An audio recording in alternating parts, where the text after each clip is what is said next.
dreams, I walk free in the city streets. 2,500 days plus 50 weeks, doing hard time for these WikiLeaks, trying to bring the truth out. Man, it only gets you heat, and then they gag you.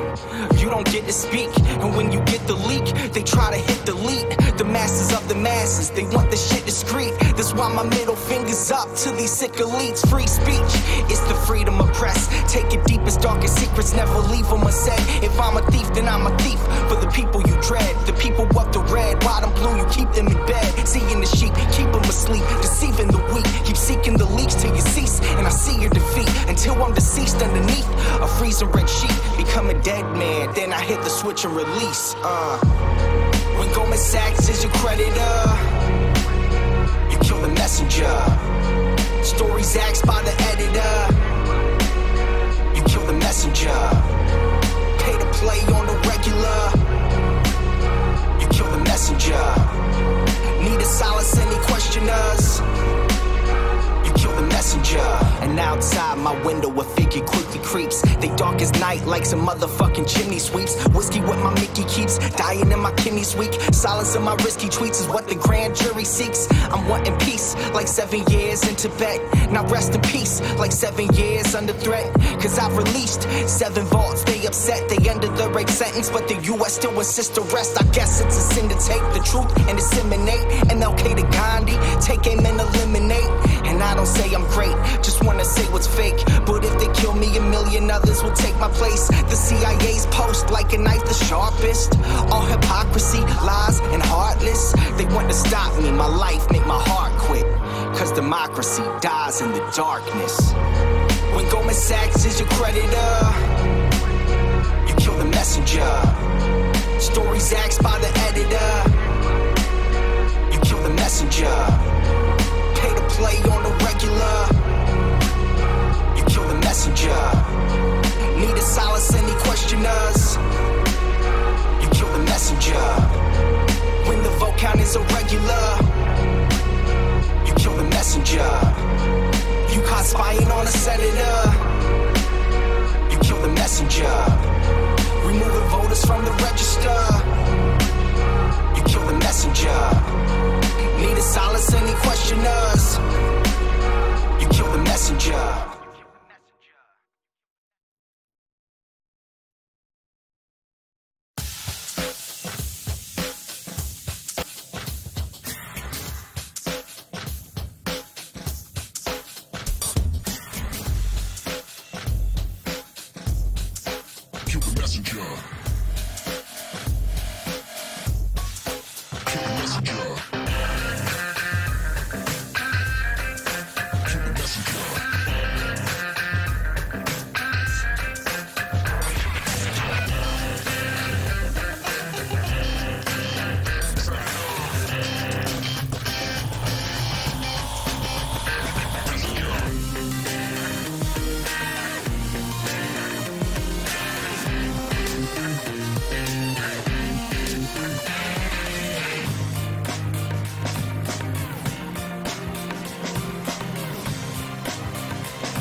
In my dreams, I walk free in the city streets. 2,500 days plus 50 weeks, doing hard time for these WikiLeaks, trying to bring the truth out. Man, it only gets you heat, and then they gag you.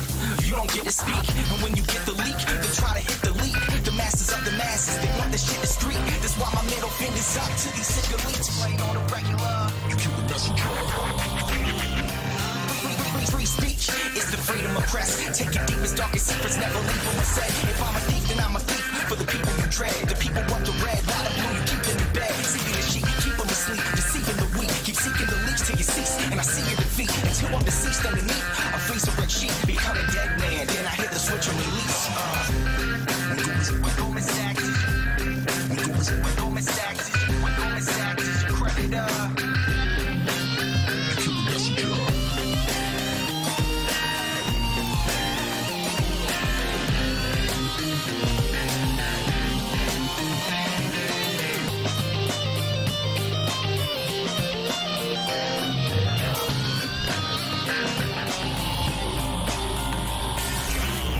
Outside Outside my window, a figure quickly creeps. They dark as night like some motherfucking chimney sweeps. Whiskey what my Mickey keeps, dying in my kidneys weak. Silence of my risky tweets, what the grand jury seeks. I'm wanting peace, like 7 years in Tibet. Now rest in peace, like 7 years under threat. Cause I've released 7 vaults, they upset. They ended the rape sentence, but the US still insists to rest. I guess it's a sin to take the truth and disseminate. MLK to Gandhi, take him and eliminate. And I don't say I'm great, just wanna say what's fake. But if they kill me, a million others will take my place. The CIA's post like a knife the sharpest. All hypocrisy, lies, and heartless. They want to stop me, my life, make my heart quit. Cause democracy dies in the darkness. Cause democracy dies in the darkness. You kill the messenger. You kill the messenger. Democracy dies in the darkness. Darkness.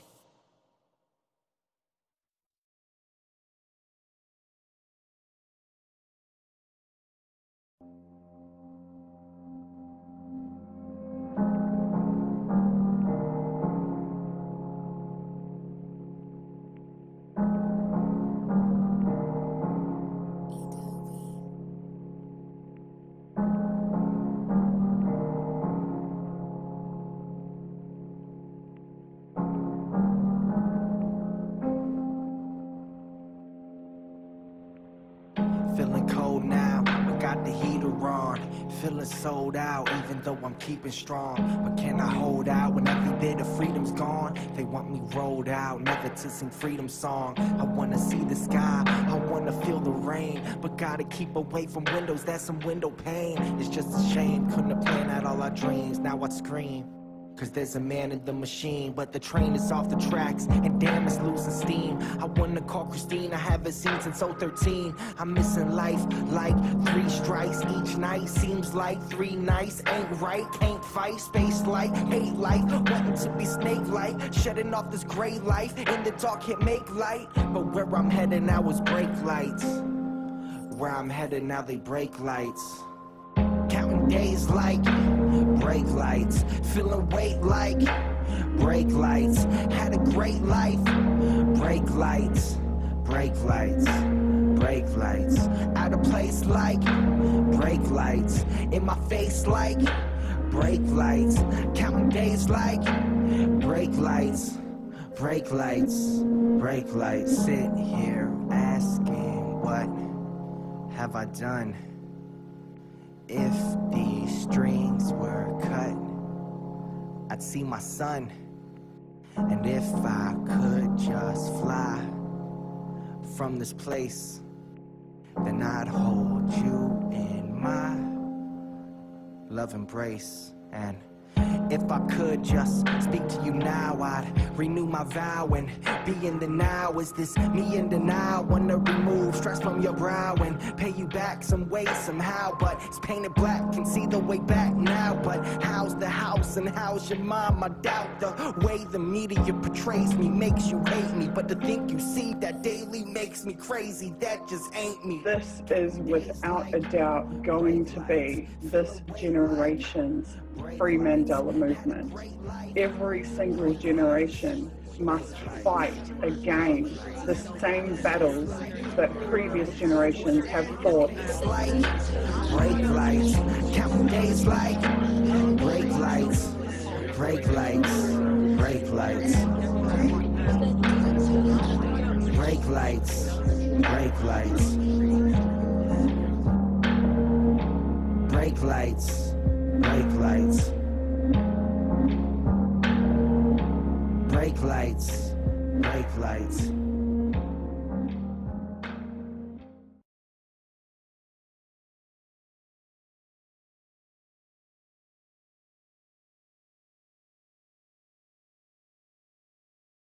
A Moreno lo arrastrará, el fascismo no pasará.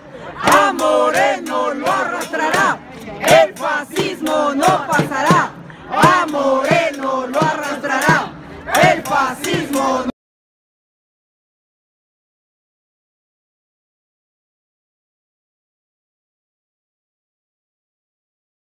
Fascista, al pueblo traicionaste. Judas Moreno,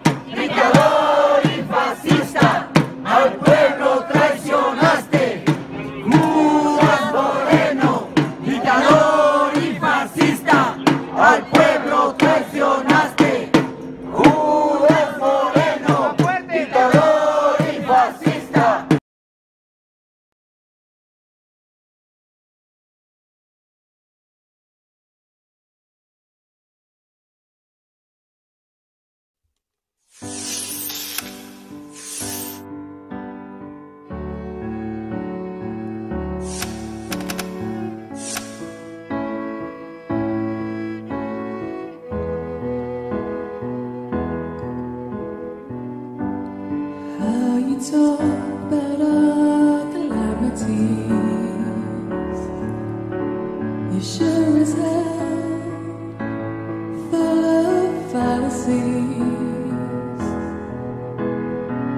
My wounds say you didn't play the saints. You made me bear my scars. You made me bear my taint. When I'd have sung to the stars just to see you smile, dreaming of heaven just for a while. I'd have sung to the stars just to see you smile, dreaming of heaven just for a while. Do do.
Hello, everybody.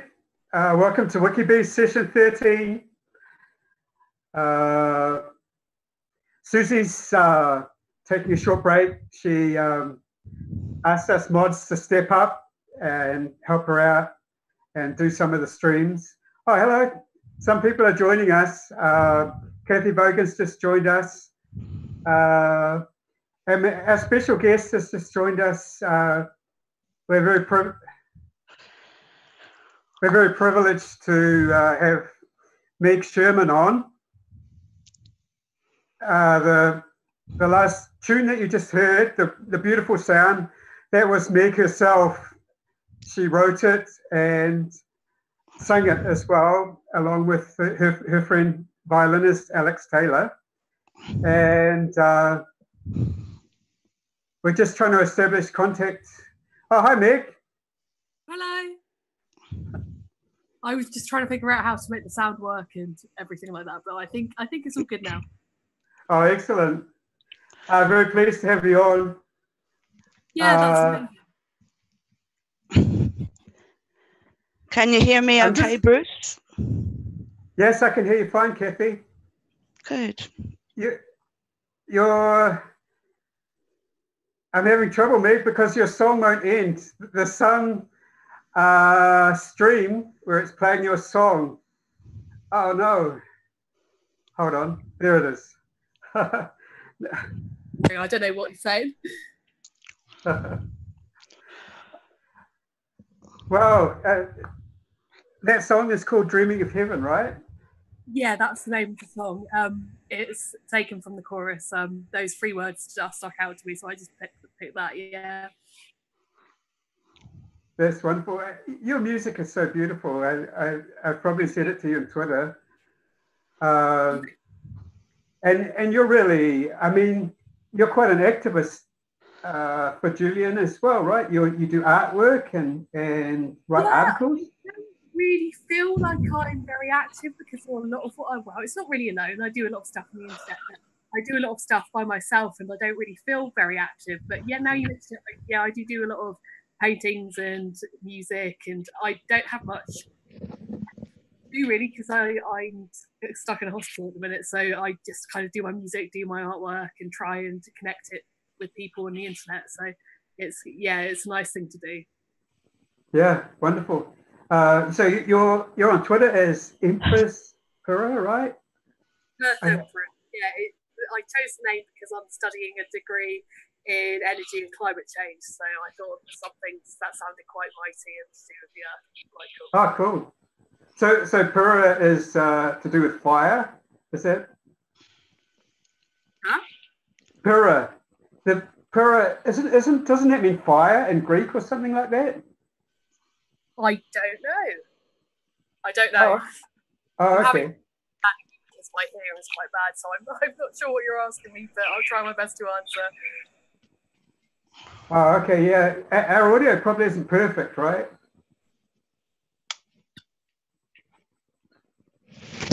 No idea. I'll put you on loudspeaker. I've got a little mini speaker that speaks. Okay. Yeah, take your time.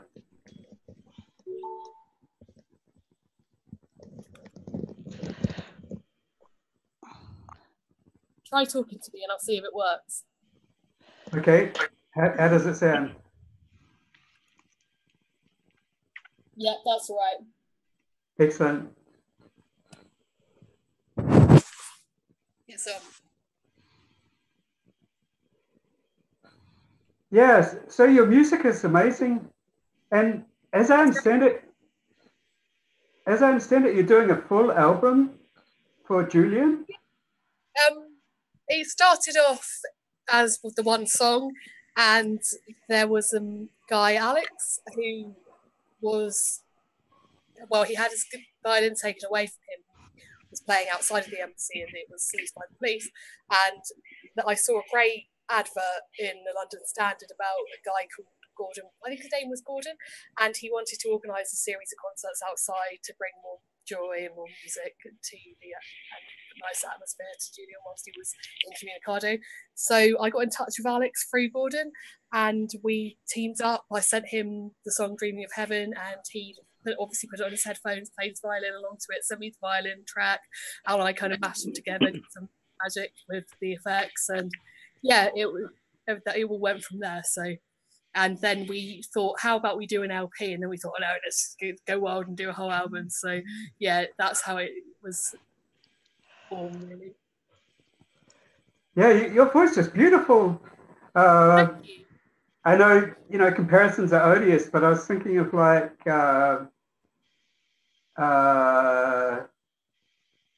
what's her name? Sinead O'Connor. I've never been told I sing like her, but I've been told I look like her because I've got quite short hair. So that's one that comes up a lot. So thank you. That's very kind. She's a wonderfully talented woman. Her voice is beautiful as well. Yeah. Hey, so you were obviously a trained singer, right? I did choir at school, but I've never really done singing lessons. But I found out you can get vocal coaching on YouTube for free. You just type in free vocal coaching and it appears, and you can just while away the hours training your voice. So I did it that way. Wow, that's incredible. And is that Alex? Is that Alex Taylor as well? Is that like a different name? He's not able to join us, but I did tell him. But I think it's a bit too late in the evening here for him. So yeah, it's Alex. He's done the violin, and we're hopefully going to team up and go outside and play a gig for as long as we can get away with. Yeah, it's 1:30 in the morning for you, isn't it? Yeah, I'm a late thanks so much for turning up at this hour. That's right. And so you do artwork as well? Yes, I do paintings. I use acrylics. I use acrylic pens because they're easier to manipulate than paint and paint brushes for me anyway. And yeah, I'm hoping to bring a couple of them with me when I do the gig and leave them for people outside, so that hopefully people walking past who are thinking about other things like might catch their eye, and they'll be reminded to think about what's happening inside. So Yes. All right. I think it's so important. Any activities at the embassy are wonderful, and also beauty and artwork. You know, that's we have to do that as a movement. We have to entertain the public, raise consciousness about Julian. yeah, I think the good thing is that things like music and art, they kind of break down language barriers. It kind of speaks to everyone because everyone's moved by music, everyone's moved by art, everyone can look at a picture and know what it is without you having to talk in cross language barriers. So I think that's really, it's a very powerful way of raising consciousness of things that you Yes. want consciousness about. So and you also wrote at least one article I saw that was about Stratford, I think. yes, I write a lot of articles. I currently write for a student left-wing group called the People's News. They started on the forum Quora. It was like an independent enterprise, and I was worried because I know on the left there's quite a lot of censorship of the stuff that goes on with Julian, and I was worried that they were going to censor me, but they've been really encouraging, and I was proved wrong, thankfully, and they published a lot of things. Like I published one on what the Guardian got wrong, because it gets a lot of stuff about his case. And yeah, there's one upcoming about Stratford, and it's exciting to know that there are people on the left in the UK who are still hearing about his case and taking on board what we're saying. So, because I was a bit worried that nobody would listen, so it's quite nice to know they are. Yes. Yeah, it's incredible that I mean, it's so difficult to get the message out these days, and you worry about censorship. It's like it's hanging over us all. Yeah, I know, and I think it's something I think he might have said actually. It might have been him, might have been somebody else, but the worst kind of censorship is the self-censorship. Yes. We finalised it and we censor ourselves out of fear of people's reactions and things like that. And like I nearly didn't submit my work because I was scared that was going to happen because I've had reactions where people just ignore it. So yeah. That was last week. We had Nozomi Hayase on. I don't know if you saw that. I heard of that. It's wonderful, isn't it? Yes. Yeah, she talked about that a lot, the self-censorship. Yeah, she's invited on to the Zoom too if you want to come on, Nozomi, if you're listening. So why are you so interested in Julian? What? Well, it's kind of a long story.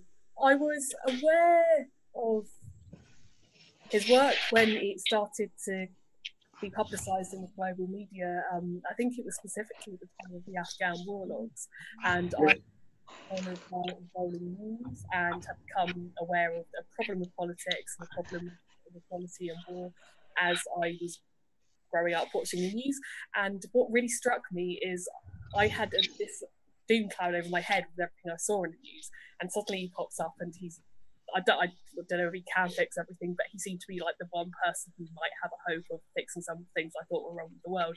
So I actually used to clap when he came on telly sometimes. I'd be so chuffed that he was looking it to the Empire that I'd just stand up and clap. And being palpably excited, and then I forgot.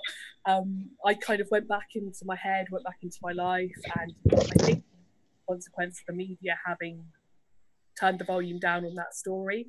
But yeah, I forgot about it, and then I remembered a couple of years ago when, this is going to sound very strange, but I met John Lennon as guardian angel, and he put his voice in my head. So I began to research the story more and found about how much worse the situation had got, found his Twitter page, and started getting involved again, and was just shocked that I'd completely forgotten about it. And that's what made me worry about the self-censorship and the repression of the story in the media, basically. But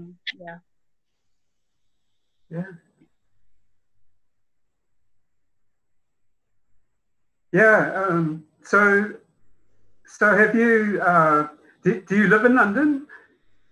I currently live in a town called Woking. It's 30 minutes outside of London. But it's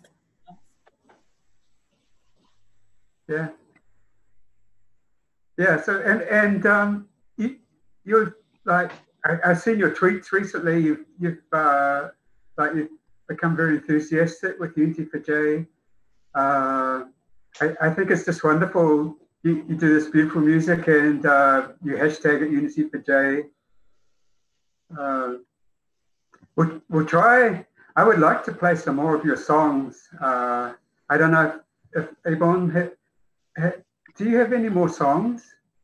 I do have more music.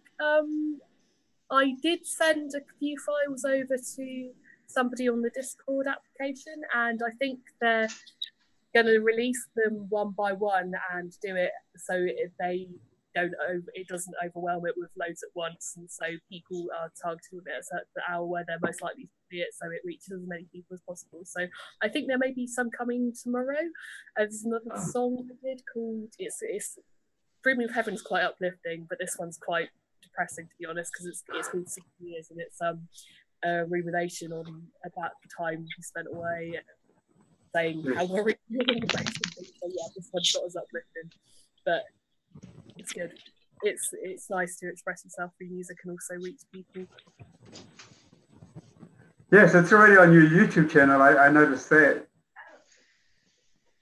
Yeah. Yeah, all the songs are beautiful, and you did a cover of Imagine by John Lennon. Yes, it's such a beautiful, powerful piece of music. I don't remember a lot of things in your life, but I do remember the very first time I heard it and just being stunned. And I think it's the Eva Cassidy version that I covered because it's in a female key and it's easier for me to sing in that key because I can't sing it in John Lennon's key. So yeah, it's a lovely song, and it's got a lot of relevance to what it is, I think. Yeah, speaking of beautiful voices, Eva Cassidy.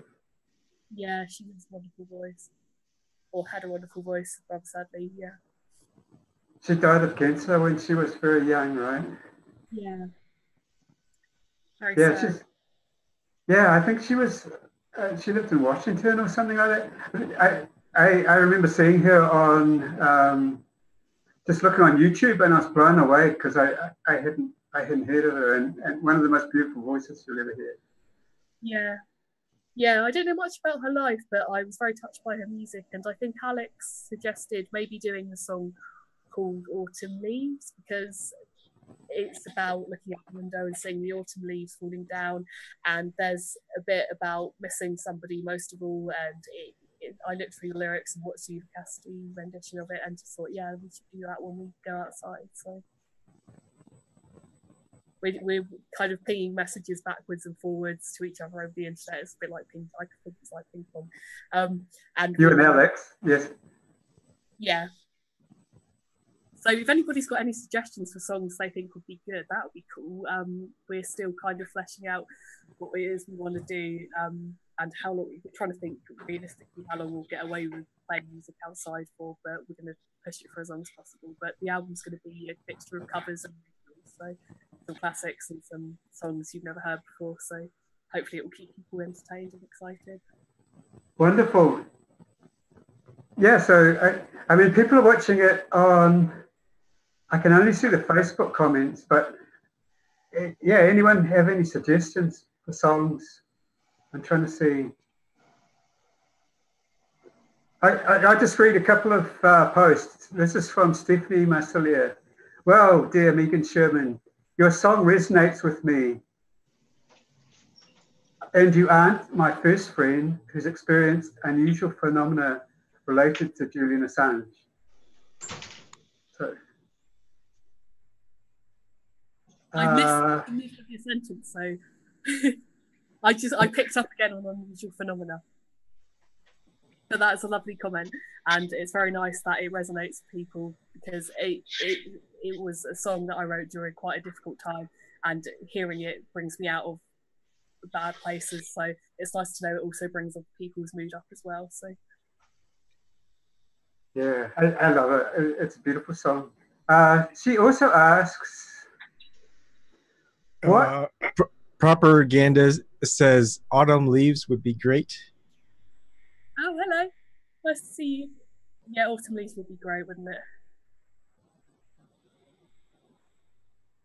Sorry, Bruce, go ahead. Sorry. Oh, no, carry on. Jump in.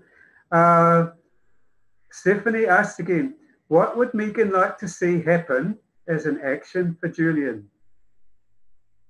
Oh, you're going to have me talking for hours now. I've got ideas coming out of my head, coming out of my ears. The one action I would most like to see, I've been thinking about a lobby for Parliament, and I don't know how successful it would be, but it's worth trying, because I think if we planned it right, we could influence the most open decision makers to take his case into parliamentary question time, and maybe I don't know how to put it, but it's up trying, just to get them thinking about him again, because that's what struck me about when I rediscovered the story, is that I have been unaware of it for so long, and I think a lot of politicians, quite a few of them might actually care, they just haven't remembered him. So I think, yeah, a lobby would be good. What other outcome would I like to see happen? So how does that? I would love to see the media mutiny, and a few people in the media just completely rebel and mutiny and say what they want to say and get on its side, because I think that would wake a lot of people up, but that's dreaming. So there's basically, I mean, the only thing I've seen from the British media is like pretty much attack pieces from The Guardian. Is that a fair assessment? Yeah, that is a fair assessment. And what strikes me is that they expand the attacks more comprehensively than the right, and they do a lot of the just really personal, nasty and childish attacks about inconsequential things, about very trivial things, and they, in doing so, they take the attention away from the really important things in the case, like the UN decisions on the human rights abuse going on. And yeah, they do mention that, but they do it in a way that it's downplayed. The way they sequence the facts, the way they structure the article, it's designed to downplay that kind of thing. So I feel like The Guardian are really quite terrible. And I'm a very suspicious and paranoid person, but I wonder what's happened to them, whether it's a new editor who is a stooge, I don't know, but I'm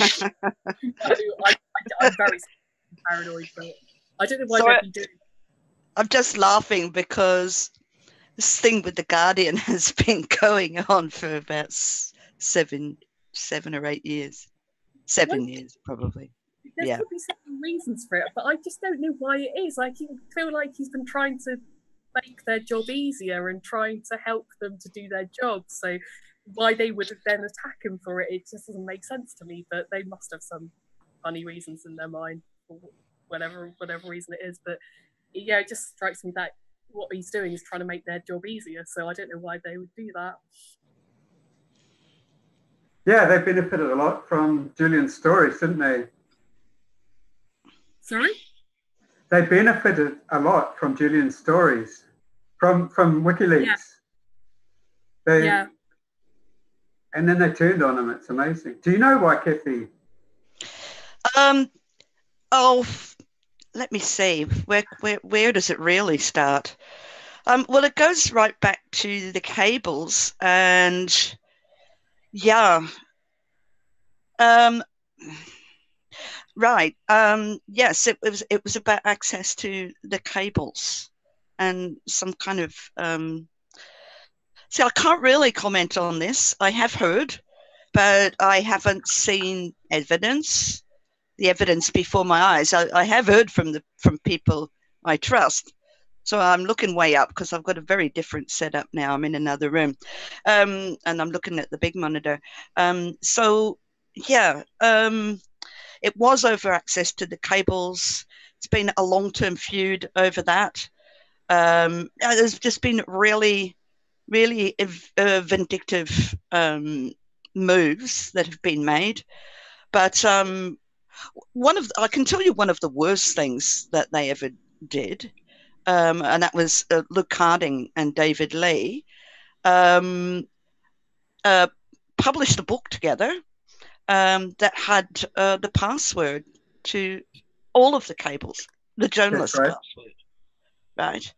And that put WikiLeaks in a very, very difficult situation. But that wasn't the beginning of it. It was really, I think it was really about the Guardians. The Guardian made some moves to, I'm sorry, the result of that one was that, they actually did a very dangerous thing for journalists, and they put out the link to the unredacted cables, right? But before that, it was definitely over getting complete access to the cables. Now, I shouldn't comment any more than that because it's not really so fresh in my mind, but it was over, who controls what. And the Guardian the Guardian weren't supposed to store the cables on the internet, and they did stuff like that. So, I mean, Julian had plenty of reasons to not be happy with the Guardian, but I mean, I don't think it was anything he did or said. I mean, it just seems that they've had after the initial honeymoon, once the honeymoon was over, there was just seemed to be a lot of rivalry, to tell you the truth. That was my perspective. But they did some really dirty tricks over the years. And the one that was the worst really was publishing this book. And then when nobody was taking any attention of the book, because the password was the heading of a chapter right in the middle of the book, then 6 months later, somebody in Germany, we don't know who it is, but we have a suspicion, went to the press to try and get the world's attention to, look, the password's there. We're giving it to the world. And then that was a real crisis moment for WikiLeaks in terms of all the efforts they were doing to redact and keep people safe. And in fact, they succeeded. Nobody has ever been harmed as the result of a WikiLeaks publication, miraculously. So despite all that, what the Guardian were doing, I don't know, I just feel that both David Lee and Luke Harding are quite dark characters, and you don't know why they do some of the things they do. You probably would if you got closer to them, but it's been something that I've been looking on at with my jaw dropped a number of times on what they said and what they did. I mean, really, they have descended at times well below the level of your average tabloid in terms of implying that things are going on when they're not really providing evidence. I mean, it's very bad. The BBC are just as bad, though. The BBC and the Guardian in England are quite the enemy. The Guardian in Australia doesn't seem to be so bad, but at the same time, they're really still really, really good on other things that are not so unrelated. For example, Carol Cadwallader. It was incredible. She won an award for her work on researching Cambridge Analytica, which was a great thing that needed to be done. And she certainly got me going on that. And so I did a presentation on that with some of my own, was doing my own research as well. So about 4 months before Chris Wiley came out. So we knew, I mean, we sort of knew that how the West was won, how to democracies were hijacked by brainwashing, spying, analysis, persuasion, and not even persuasion of. This is a very, very serious thing. I have to commend Carol for uncovering this, but it's a very, very serious thing to target, for your election, to target people who are vulnerable, to gullible, because they actually, on the personality tests, they had what they were looking for was the combination of openness and neuroticism, because those people tend to believe conspiracy theories, right? And so Wiley says, and I think Mark Turnbull, who's the CEO of, is the CEO of Cambridge Analytica, because they've gone a bit dark. They've gone, but not really. He said, we just inject this into the bloodstream of the internet and let the people, basically let the people propagate it. Bullshit. Absolute bullshit, right? Conspiracy theories, they decided to push it as hard as they could go.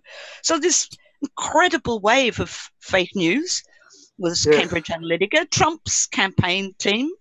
I mean, I remember at the time when the ABC here, who've got a little bit better recently in Australia in terms of Julian, but they were talking, the first time they started talking about what the Russian trolls were doing.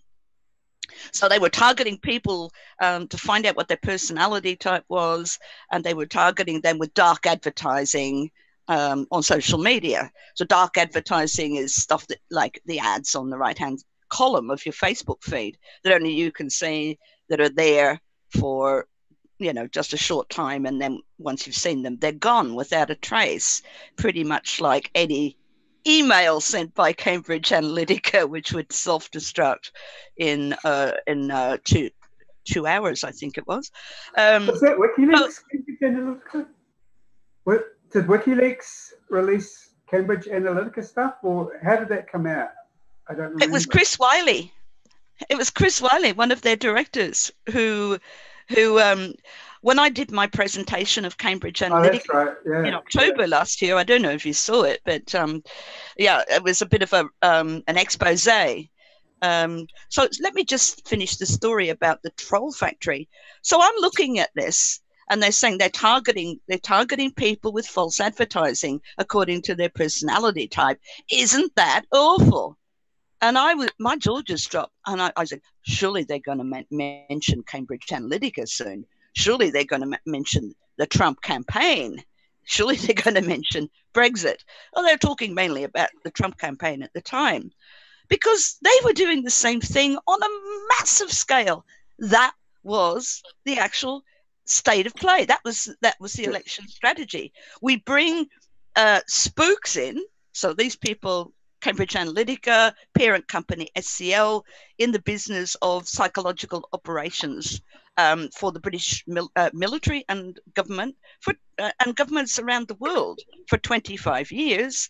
So they move on up to the private sector, and then there's some dudes from Cambridge University who leave academia with all of the data they've been trusted with from Facebook, right? And they move on up to the private sector and get into elections. And it was, I've said this before in another vigil, it was Sophie Schmidt, Eric Schmidt, ex-director of Google. She was the one who talked them into it, apparently, according to one of Carol's stories, which is, this is really good Guardian journalism, I think. So you have to give credit where credit is due. But what was very strange was that the mainstream media here in Australia, ABC, were not picking up on the main event, which was the same thing.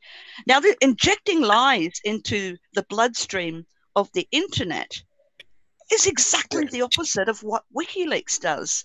WikiLeaks has always existed to inject truth into the bloodstream of the internet, right?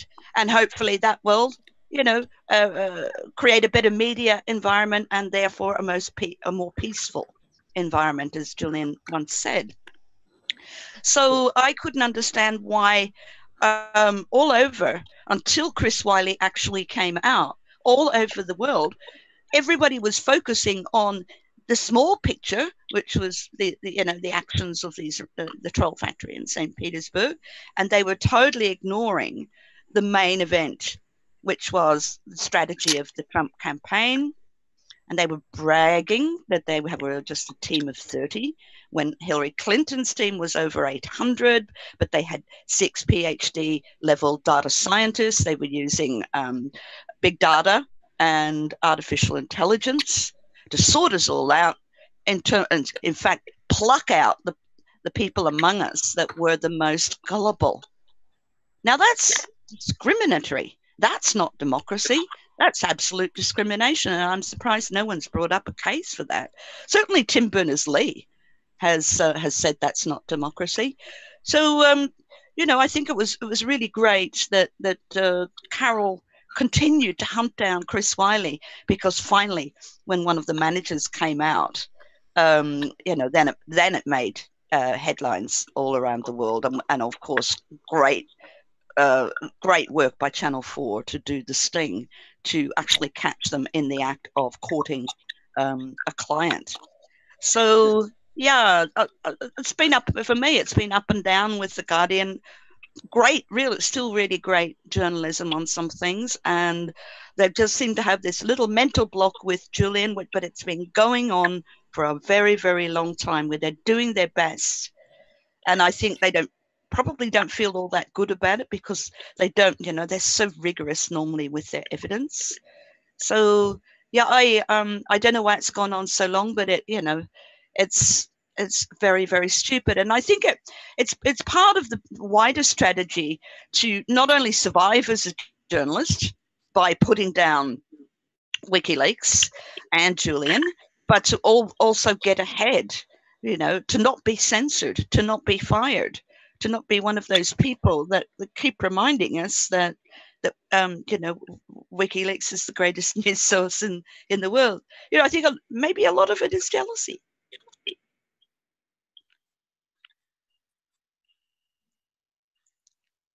Pretty. Can I quickly say something?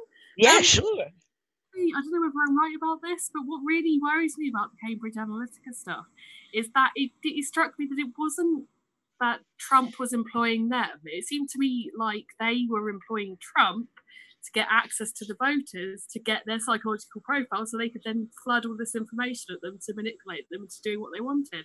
And that's what really worried me, and that's what strikes me about what you said about it not being a democracy, because if it was a democracy, they would be accountable to the president and accountable to the people, but it just seems like both the presidential candidate and the people are being completely, well, I don't know if Trump was being abused by them, he was probably getting something out of it too, but the people was most certainly being abused by them. Yeah, that's just what really worried me. It seemed like they were employing Trump to get access to us, not the other way around. Yeah, well, it's funny you should say that, because at one point during the sting, Alexander Nix says the leader is always the puppet. Always. Okay, so that was very much a clue to the permanent rule of the permanent state in the story. And it is interesting, because Chris Wylie says that they were working with Trump as far back as 2014. Now, he said that he wasn't working with him directly, but Cambridge Analytica were.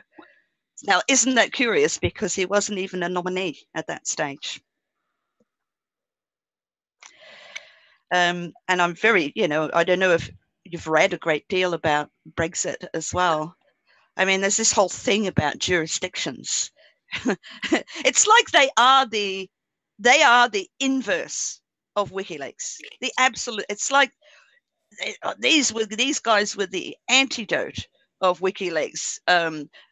Working for the permanent state to try to turn power back around under their control, to have the world thinking what they you know, and voting the way they wanted. And I mean, it's been incredibly successful.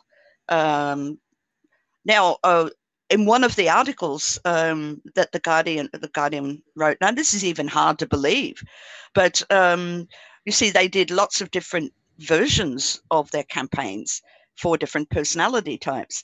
And I did read, and I read it over and over again to make sure that I could, you know, believe my eyes, because this was a lot more variability in the targeting than for Trump. So that there was up to 2,000 or thousands of different, I think they said thousands of different versions of ads according to how you'd scored and what was going to push your button to manipulate you to vote in a particular way, and whether it was the truth or not. I mean, if anybody thinks for a moment that Julian worked with these people, you know, think about it. I think it is a lot more credible to say he told them where to go, right? He told them where to go, because these guys were poison, absolute poison, and, you know, did a lot of damage. Did people really know what they thought, or were those thoughts planted in their head? Right? That's essentially the problem. And were those thoughts based on truth? Cambridge Analytica didn't care whether it was true or not. Wiley showed what the campaign that they'd run in Africa. Oh my God! Like, it was like their ads were like horror films, because he said that they were looking, you know, they were targeting fear. They were trying to produce fear. And they found the people who were the most easily frightened. Okay. And then looking at this material was absolutely terrifying. And they found that will change people's vote. So there's a good book, I don't know, the devil. A book called, I think it's called Culture of Fear, and it was by a guy called, I think it's Frank Furedi, F-U-R-E-D-I. And yeah, it was a very long time ago I read it, so I'm not very familiar with it right now, but it was essentially the same point, that by focusing or identifying what people are scared about, and by making them feel that it's a bigger threat than it actually is, you can not only get them to do what you want. Yeah, I'm struggling to think of what to say, but yeah, it's a good book, definitely read it. It's called Culture of Fear. Yeah, well, Cambridge Analytica had whole teams of bad artists, no, good artists. No, they had whole creative teams working for them. I mean, the highlight is on the data scientists, but if you go in and really look at all the variety of people that they employed psychologists, and they employed artists, very much like us, right? People who can bring a tear, or bring the fear of God in their case, to people. And I feel this is an awful thing. Now, talking about jurisdictions, so Cambridge Analytica, a British company coming from the UK originally, UK intelligence. Gee, isn't that a dangerous concept? Intelligence marries election campaigns. Oh, the deep blood-brain barrier there being burst. Okay, so yeah, they were originally coming out of Britain, but then Steve Bannon went over there and chose the name Cambridge Analytica. Yes, it was our old mate Steve. And they in the interim, they were called SCL Elections. So they registered in America so that they could work for Trump, right? Because otherwise it's illegal for foreign companies, just like it was in the UK for Cambridge Analytica then, which was actually registered in America to work for the UK elections. But they got around that by using a filial called Aggregate IQ, and they did all of the election services for the Leave, all of the Leave, all of them. I think there was about seven different parties, that were campaigns that were going at the same time, all with a budgetary limitation of £700,000.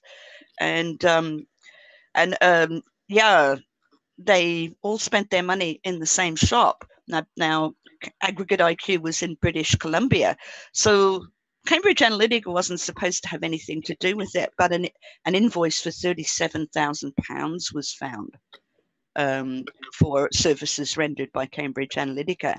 And basically, if you looked at, and this is another great thing that The Guardian uncovered, if you looked at the staff and the resources and the copyright of intellectual property, I mean, it was all the same people. You found Robert Mercer's name there, and you found Steve Bannon, and you found the people from Cambridge Analytica. And in fact, Chris Wiley was the one who sort of managed what was going on with Aggregate IQ. So, in fact, you know, there's laws in the UK, as you know, that a couple of electoral laws have been broken, just trying to be so, you know, so bloody smart about it, too smart.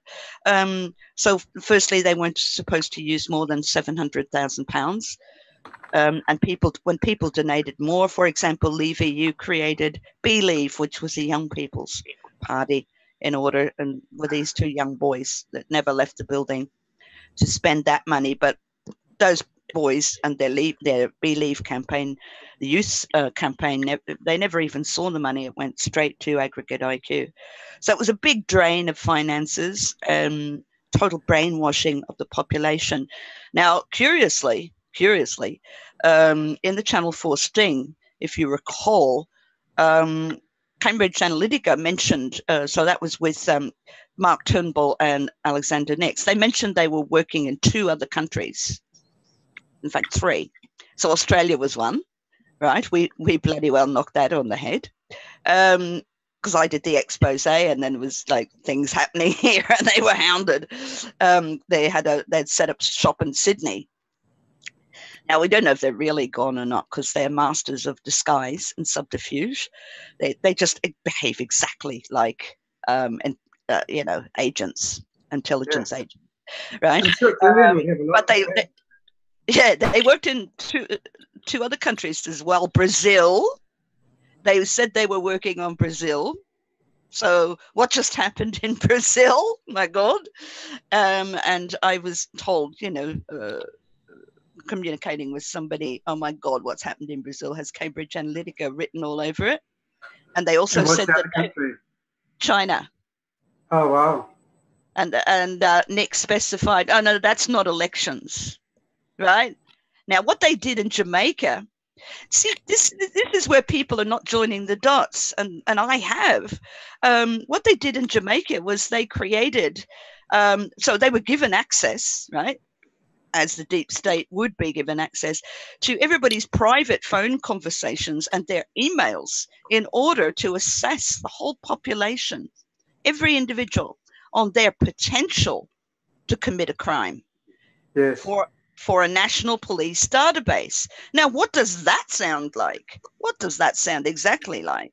Yeah, it's a police state. Social credit system. So this thing they were working on in China, which wasn't elections, it seems to me that it very well may have been the social credit system because they had experience in another country doing exactly the same thing for the police, right? Yeah. We don't know what, you know, most people don't know that, can't really understand the gravity of this when you are, you know, okay, you're being spied on, but now they're actually planting thoughts in your head. But look at this, isn't this awful? Aren't you terrified? It's the same people. Yeah, Kathy, before it gets away on us too much, I'll try and read a few more comments from the YouTube stream because people are commenting on what we're saying, and I'd like, some of it's very interesting. Yeah. I'm going right there because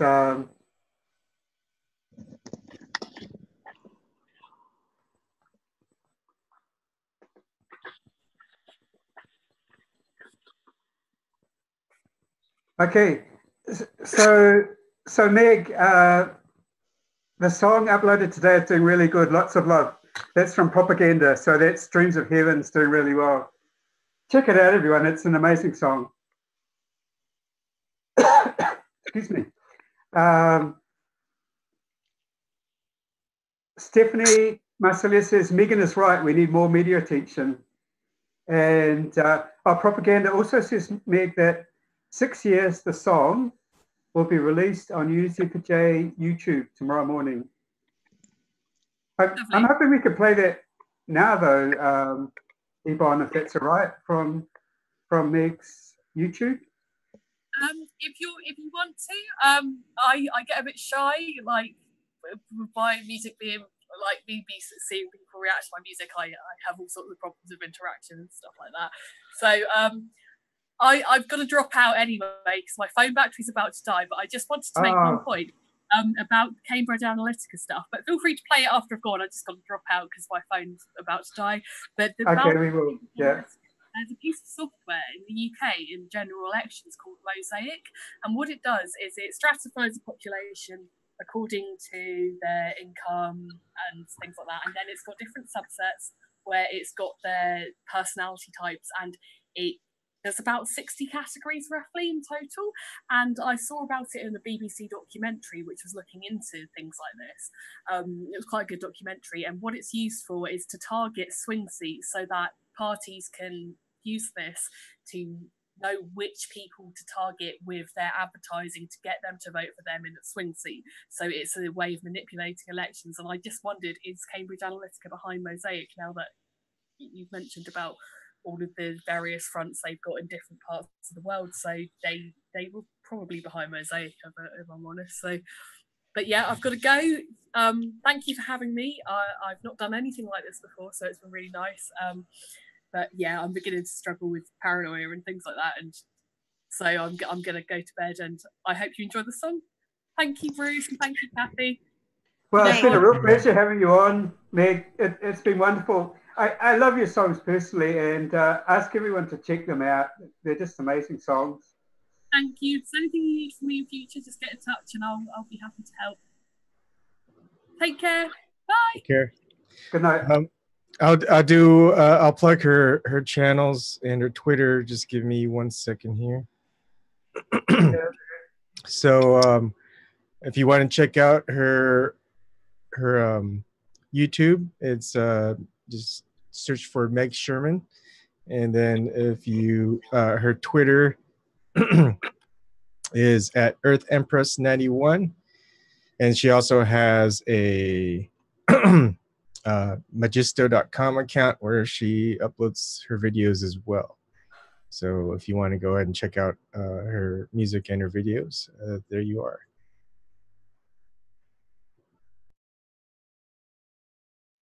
Wonderful. Thanks very much. Yeah, I wondered if you were about to play it. I haven't heard anything yet. Just to respond very, very briefly to what she just said, Meg just said, and signing off. I think that is the terrible news phase that we're in electioneering. Is we've moved from demographics, talking about marginal states. We've moved from demographics to psychographics, and you see that is informed by things that the state really shouldn't know about us, and it's brilliantly derived from all of the information that we have already supplied on social media.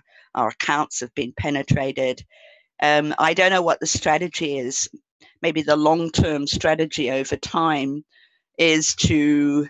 I had a friend that used to join every single group in the world just to confuse the spooks, because they would try to profile him to see what he was interested in, but he was in thousands and thousands and thousands of different groups. And he said, I just don't want the state to know who I am, or, the spying services it's a spy machine. Well, I'll make it work over time and they'll still never know nothing about me. I mean, another crazy idea I had, I don't even know if I should say this on air, is that, you might have 4 or 5 friends that you really trust. Swap your phone with them. Swap your phone with them for a week. Let them use your phone. Swap phones. Oh my God, that would just set it all back so far, because The state wouldn't know who had whose phone, right? And you could make it. People do that. People do that in some places. Yeah. Yeah. Take it back eventually if you want. But just you could strip your phone back to essential things where you're not going to give everything away. You're not logged into anything.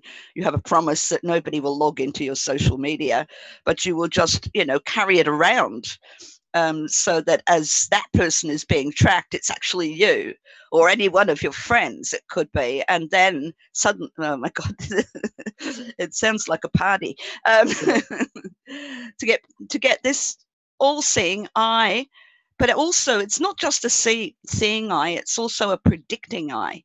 The whole purpose of finding out so much about you, and now moving on to psychographics, is to be able to predict how you will behave. That's the purpose, to predict. Yes.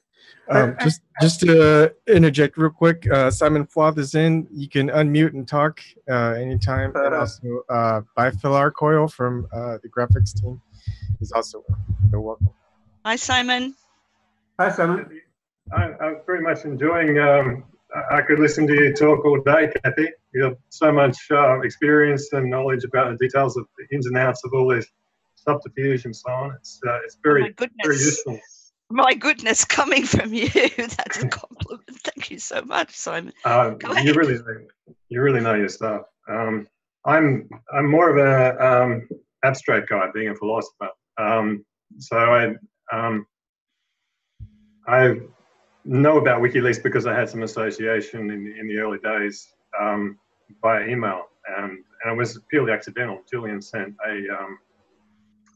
a message around when WikiLeaks was kicking off back in 2007, and I happened to be on the same internet service provider that he had done some work building up, and he just sent an email out to everybody on the list of that service provider.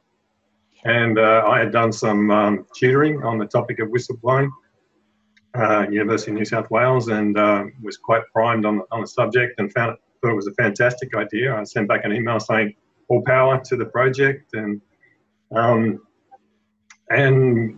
so there was just a bit of exchange about at that point they had already done some work. They'd done the Kenya release and a few other things that had some really amazing impact.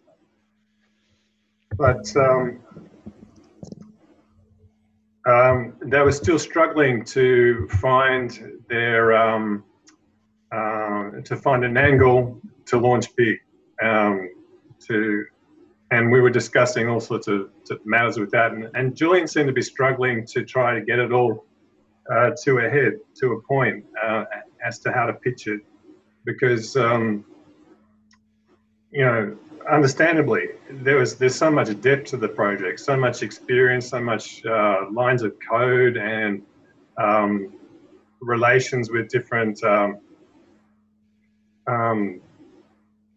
groups of activists and geographical experience. He'd already been all around the world in various political contexts and concerns. And now it's fairly clear. One of the emails I just sent back, I said, if you replaced all that came after there's a bunch of commas about the things that WikiLeaks did in a very long sentence. If you said, if you replaced everything after this comma with just the function is to facilitate justice via truth, then it seems like you got it all in a nutshell. And that's what we have. We have the goal is justice, the method is transparency. So that's kind of, I've always felt like my role has kind of been like that. It's just standing back and seeing some sort of overview that synthesizes the situation. So there's a lot of stuff that I miss, a lot of details. I'm not a very good organizer or activist and stuff like that. So, like I said, I was I learned a lot from the stuff you have to say, Kathy. And maybe I'll just take a moment to say, John, to what I was going to say today, unless there's anything else. No, go for it. Like a song to listen to or something, which I'm looking forward to, by the way.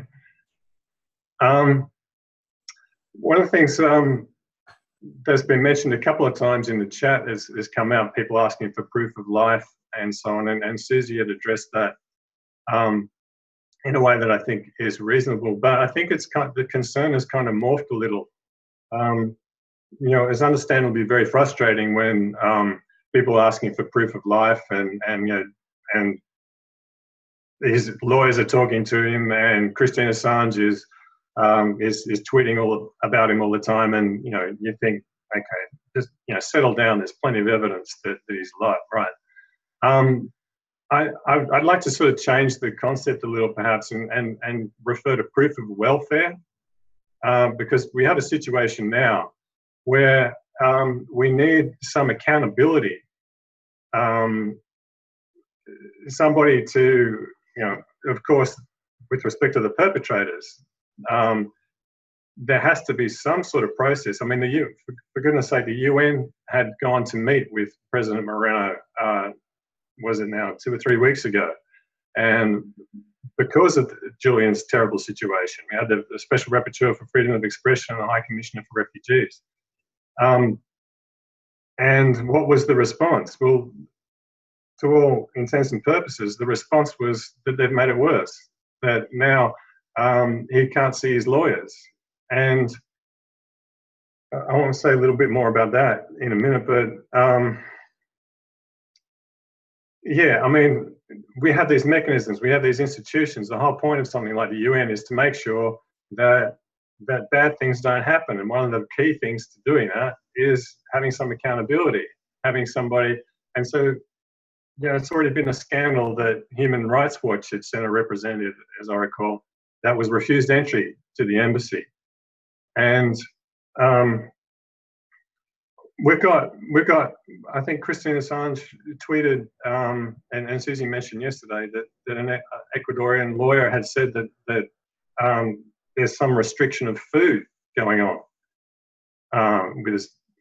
for Julian. So this is insane. This is really desperate, crazy stuff, and somebody needs to be accountable. There needs to be some sort of evidential engagement with this problem situation, so we can get some feedback. Otherwise, you know, what's the point of having any sort of law or justice or civilization or protocol? We need to be able to make sure that bad things aren't happening. So there needs to be some sort of proof of welfare. Now, okay, so I've just rabbited on what should be fairly, you know, self-evident in some ways. But what I'm seeing is sort of like a gap or a problem here is that the various different parties that have a stake in this and take some responsibility and concern. You have the activists, people supporting Julian Assange and like Susie and this movement, and you have lawyers who know all the ins and outs of the details and sit back with legal strategy, and they make sure they don't make any too dangerous or radical moves, but they're very helpful with lots of information and they inform us in very important ways. And you have bodies like the NGOs, Human Rights Watch, Amnesty, which I understand could do a little more, and of course the UN. These are all the parties who are concerned to make a positive difference. And on the other side, of course, you have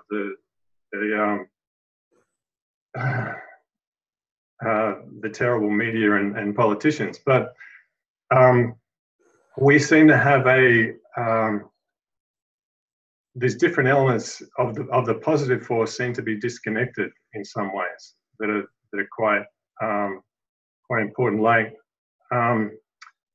for instance, I haven't heard much from the legal team. Understandably, they must be working overtime to try and deal with the situation that they're in. But that effectively leaves the activist a little bit blind. And when it comes to something like proof of welfare, you need the demand of some sort of proof to be applied as a pressure to some sort of body or institution that can do something about it. And Susie, the person who requested proof of life or said we need to get proof of life yesterday that Susie addressed, I think they asked, is there some mechanism? And you think that, well, there must be something in law, and perhaps the lawyers are aware of it, but we need to sort of somehow connect to get the information flowing back. Is there or isn't there anything we can do at the moment? Susie knows that though, right? Sorry? Susie knows. I mean, the lawyers talk in the background, I think. So I suppose so. But I had the impression maybe Susie was thinking more in terms of the other stuff, because she did mention, it's like use the analogy of the situation of a kidnap, and encourage people to ask the UK government and Ecuador to give some assurance. But there must be some, NGOs should be in this picture somewhere. I'm certain of that. They should be asking questions and making statements. Yes. So that's just an example. But lawyers know a hell of a lot more about it than me. And then there's correspondence with Susie, but I think probably the lawyers are overloaded, and probably Susie's overloaded as well. So that was just a little thing that I wanted to make a comment on, an additional comment on. So I'm not trying to spearhead a different direction or a mutiny or anything. I just wanted to add those thoughts that because, as I said, I'm not great in the thick of things, but I'm more, I stand back and I see some things where they seem to be out of alignment a little bit, and just try to encourage a bit more integration. But it might just be that with a list of priorities that everybody has, they can't push that one further up, and who am I to judge? But since we're talking about things, it's a kind of vigil situation. So that's the sort of stuff that might as well be mentioned. Simon, I'd just like to respond to that. Yeah, sure. So I've been in contact with Jose Rivera, even spoken to him directly. Now, the latest from him, I didn't see yesterday's WikiBees because I was editing a new film for which I've just published for the lovely Christine, who's asked for a response to why I stand by Assange, and so I've dug up some more gems from the Australian archives of people actually talking about that, and a little bit of the good old direct action to show people how we did it. But let's get back to the grave situation in Ecuador, because it's not just happening in the Ecuadorian embassy. Now, I saw Susie's tweet, and I also I saw Jose Rivera's tweet about their democratically elected vice president. So he has now been separated from his lawyers and family and completely gagged too. It's what's happening to Julian is it's a general problem now with political figures. Half of Korea's former government have been hit with travel bans. Christine told me that some were in jail already. I don't know how many now, but now Glass has been isolated in exactly the same way as Julian. He was replaced, I think, after 7 months because he was incarcerated. He was arrested in December last year and charged with corruption. So all of these people, and of course there's no evidence, as Rafael Correa has pointed out, no presumption of innocence. So we have a terrible mess in Ecuador, which is, everything points to it being a brutal dictatorship now. And that is something that Australia is becoming aware of. I am really, really proud of my country now because Pamela Anderson came. I don't know if she actually came. Did she actually come? No, she didn't. So one of our star programs, 60 Minutes, which I think started in Australia. Now, I'm saying that because they have the handle at 60, the number, capital MINS. But anyway, that 60 Minutes goes all around the world now. So they caught up with Pamela Anderson, and she made an appeal to our Prime Minister to save Julian Assange, bring him home. And our Prime Minister apparently snickered at that and said, Yeah. you know, our position has not changed. But 60 Minutes threw out a quick survey onto Twitter, which didn't last that long. I'm not exactly sure how many hours it lasted, but it wasn't for very long, to find out what the Australian people thought, right? And in fact, the vote was astounding. The question was, should Julian Assange be allowed to come home to Australia, right? I don't think that that's what they were actually, you know, wanting. We don't actually want him to be allowed. He has the right. He has the right. Exactly. But Australia won't renew his passport, right? I think it's been over a year, well over a year, that he's been trying, even more maybe.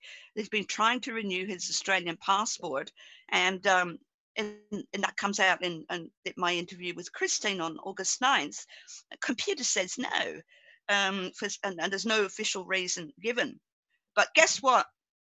91% of Australians said yes. 91% of the population want Julian back in Australia. Wow. Here's Jose. Hi, Jose. Oh, cool. So I think that the message that needs to be pushed really, really hard is that Ecuador is in turmoil, political turmoil. It's like the whole, it's a regime change from the inside. But I mean, everybody who could say anything against this is being locked up and silenced in exactly the same way as Julian. It's not just Julian. And that is the reason that we, Australia, have to step in now and bail him out, rescue him. In fact, that's my handle. That's my handle for you know, the latest post. And I had, curiously, and I haven't really had this trouble to now, I had to fight all day and all night. That's why I had just woken up about midday with Twitter, because every time I tried to post this new film, tweet about rescue Assange, Twitter just sat there saying your tweet is being sent at 0%, and it wouldn't upload. I finally gave up and went to sleep, leaving one. And when I woke up this morning, it had just gone up.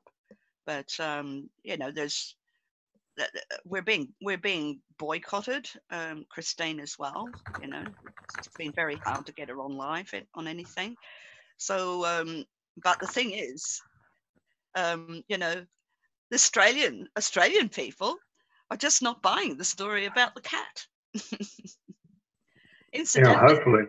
I just saw a beautiful clip, and I wonder if it was that lady Meg, is it, singing? So there was this beautiful clip about Embassy Cat, and you know, what they were doing to it, and it was, of course, it was, you know, very quickly the cat is saying, you know, it's a captive inside the Ecuadorian embassy for most of its life now, but very, very quickly it gets on to worrying about its human. It only has one friend, and it's all these beautiful cat photos. We're so clever. Yeah, I think that cat one really needs to be turned around back in Assange's favour. And I think it's just as well that cats are so cute, because it's hard, you know, it's hard to maintain a perverse narrative centered around a cat when you've got all these nice pictures to bring back and you know, bring back people back to a sane emotional state. No, we're not stupid in Australia. We've had the internet for a very, very long time. I do remember I first went on the internet living in France, but when I got back to Australia, I found they were a little bit ahead of France, in fact.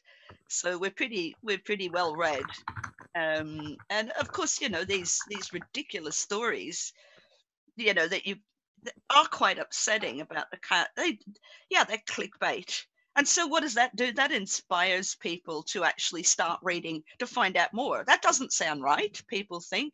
And so Australians have been digging really deep and listening to these vigils as well, and finding out, once they find out that this, you know, they're talking about the toilet and the cat and all that, but that doesn't, I mean, this isn't adding up. Why would they take away somebody's asylum because of something like that? So they get in and find out why.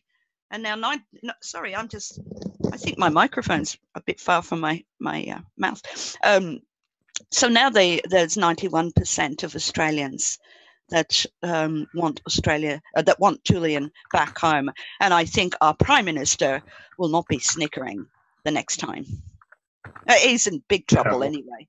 Yeah, I wanted to say a bit more on the topic as well, but Bjorn has been prolific here in the chat. I really think he should be speaking some of this now. So could you maybe add on a bit there, because he was just referring to stuff I was saying before about proof of welfare. It looks like he's got some great ideas with the website. Yeah, well, as I say, they can't even get proof of welfare for their democratically elected vice president. Yeah, absolutely. And Jose, who was here a minute ago, briefly on the stream, is he still here? Yeah, he's trying to get sound. He's got vision, but not sound. Okay. Yeah, no, he was on telling us a lot about that yesterday, Kathy. And I totally agree. This is like a global flashpoint where the mask is coming off. And it's not just Ecuador. I mean, the situation in Ecuador is absolutely terrible with the Supreme Court judges being removed. I think it was a month ago, they were saying. And Moreno has just reported another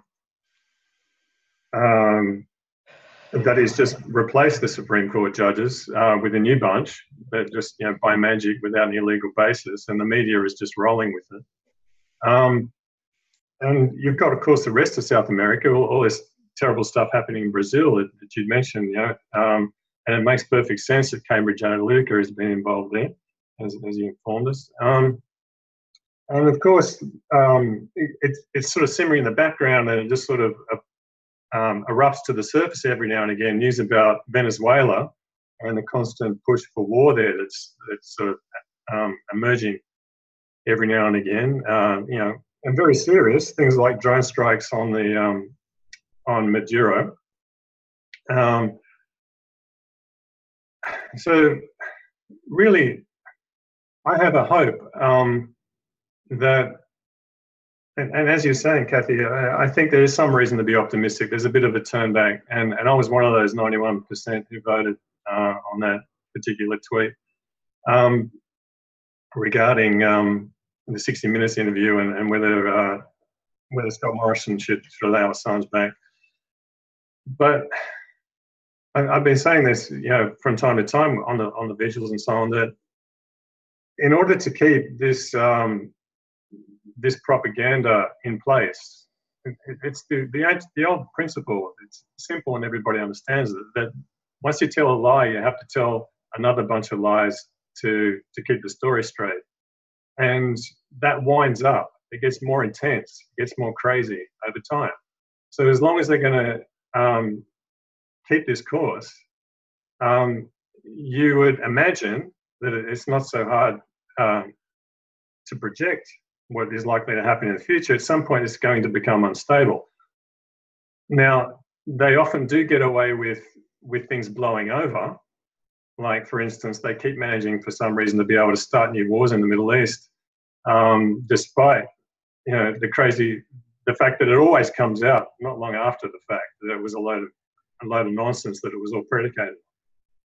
But this situation doesn't seem to be like that. It doesn't sort of go away. He's just always been there. It was like they were almost reading obituaries for Assange and WikiLeaks back in 2010, 2012, when the prosecution started to happen. But he's not going away, and WikiLeaks is still releasing information, and looks like they always will be, because they've persisted even though he's been isolated for 7 months. So the story has to get crazier and crazier, and worse and worse. And what we have now, it seems almost like I find it hard to imagine how much worse it can get. You have Julian Assange in the middle of London. He's got no access to his lawyers. It's questionable whether he's got any access to food. And the media is still trying to tell us that it's all about the fact that he won't clean up after his cat. And you only have to probe just a little bit beneath the surface to get the information that's coming out now around us, with that you were just referring to, Kathy, and that Jose is been telling us about. What's the regime is doing this to Julian? Moreno, who's enforcing this, has just switched out all the staff in the embassy. So all the people Julian used to know are all gone, and there's just a bunch of what seems to be goons there, whose only purpose in being there and replacing everybody else is to give him a hard time and help to push him out. And what's Moreno doing at home? He's being a classic dictator. He's just abolished the legislative branch with his own and replaced it with his own stooges. How in the world can the media keep trying to keep a straight face with telling us cat stories about, to sum everything up in those ridiculous terms? I really think all this effort that the movement does to demonstrate and agitate and have boots on the ground and to present pictures and images and songs and music is to get people's attention focused on what really matters here. And the benefit of that is, of course, to change public perception and the according political force that goes with that. It's got to change the narrative that we're getting in the media. And at that point, things are inevitably going to change for the better. And once the media spell breaks and the truth starts to inform discussion and political discourse, then I can't imagine that it could be very long at all before the situation completely changes, because they're only getting away with it because they're selling it to people. They're keeping people. Yeah. Oh, here's Jose. Sorry, I won't hold you long, Jose. But Simon, I was wondering, so the media are corporate media, right? They work for corporations. So I don't know if the spell's going to break, but I just wonder more generally, as a society, I mean, why don't people appreciate that it's a corporate media, and why don't people get around it? Because they rely on it for their orientation. They calibrate themselves automatically without being aware of it. It calibrates them because that's the information they get. I mean, that's my take on it anyway. They don't have enough, they don't get enough of a jolt from reality that contradicts what they're getting from the TV. And yet, this 60-minute survey is evidence that people are not swallowing it at all. I think it's heartening. It's heartening because I think that they do go with the flow. And if it's, a flavor of the month to hammer Julian Assange, they'll do it because they want to do their job well. But if it's flavor of the month to suddenly, the majority of the people are saying, no, we have to rescue him, they'll do that as well, most of them, because they don't have any personal vendettas. They just want to get ahead. So I think that we are having an effect. But look, I'm seeing on the chat, as you said, Bruce, a lot of really interesting stuff. And I think Bjorn is really, really dying to talk to us. Is that right, Bjorn? Well, Jose is also, he's in And Ecuador at the Jose, moment. so why don't we shut up for a moment, Simon, Yeah, I'll and shut let up, you in. Hi, Jose, can you hear us?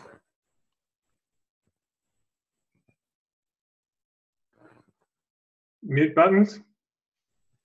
Yep, I'm going to mute. Can you hear us, Jose? Hi, hey, Bon. Yeah, Jose's been having trouble with his audio, so. Yeah. So Jose, if you can, I got it. He's got it. Hi, Jose. Hello there. Oh, thanks so much for coming on again. Hello, everybody. Nice to see you again. Hi, Jose. Hello. Hello, Jose. Hello, how are you? Yeah, well, you managed all right when we set it up for Zoom. Now, where's that avatar you said you were going to put so we're not looking at a black screen? Poor Yes. Jose has to be very careful about his identity. But oh, so lovely to hear your voice again. And I missed you yesterday. So maybe you've got another update. Yes, just a few minutes ago, the National Assembly sent a communication that they approved the Supreme Court judges that Lenin had chosen. So as you can see, they will, do whatever Lenin wants.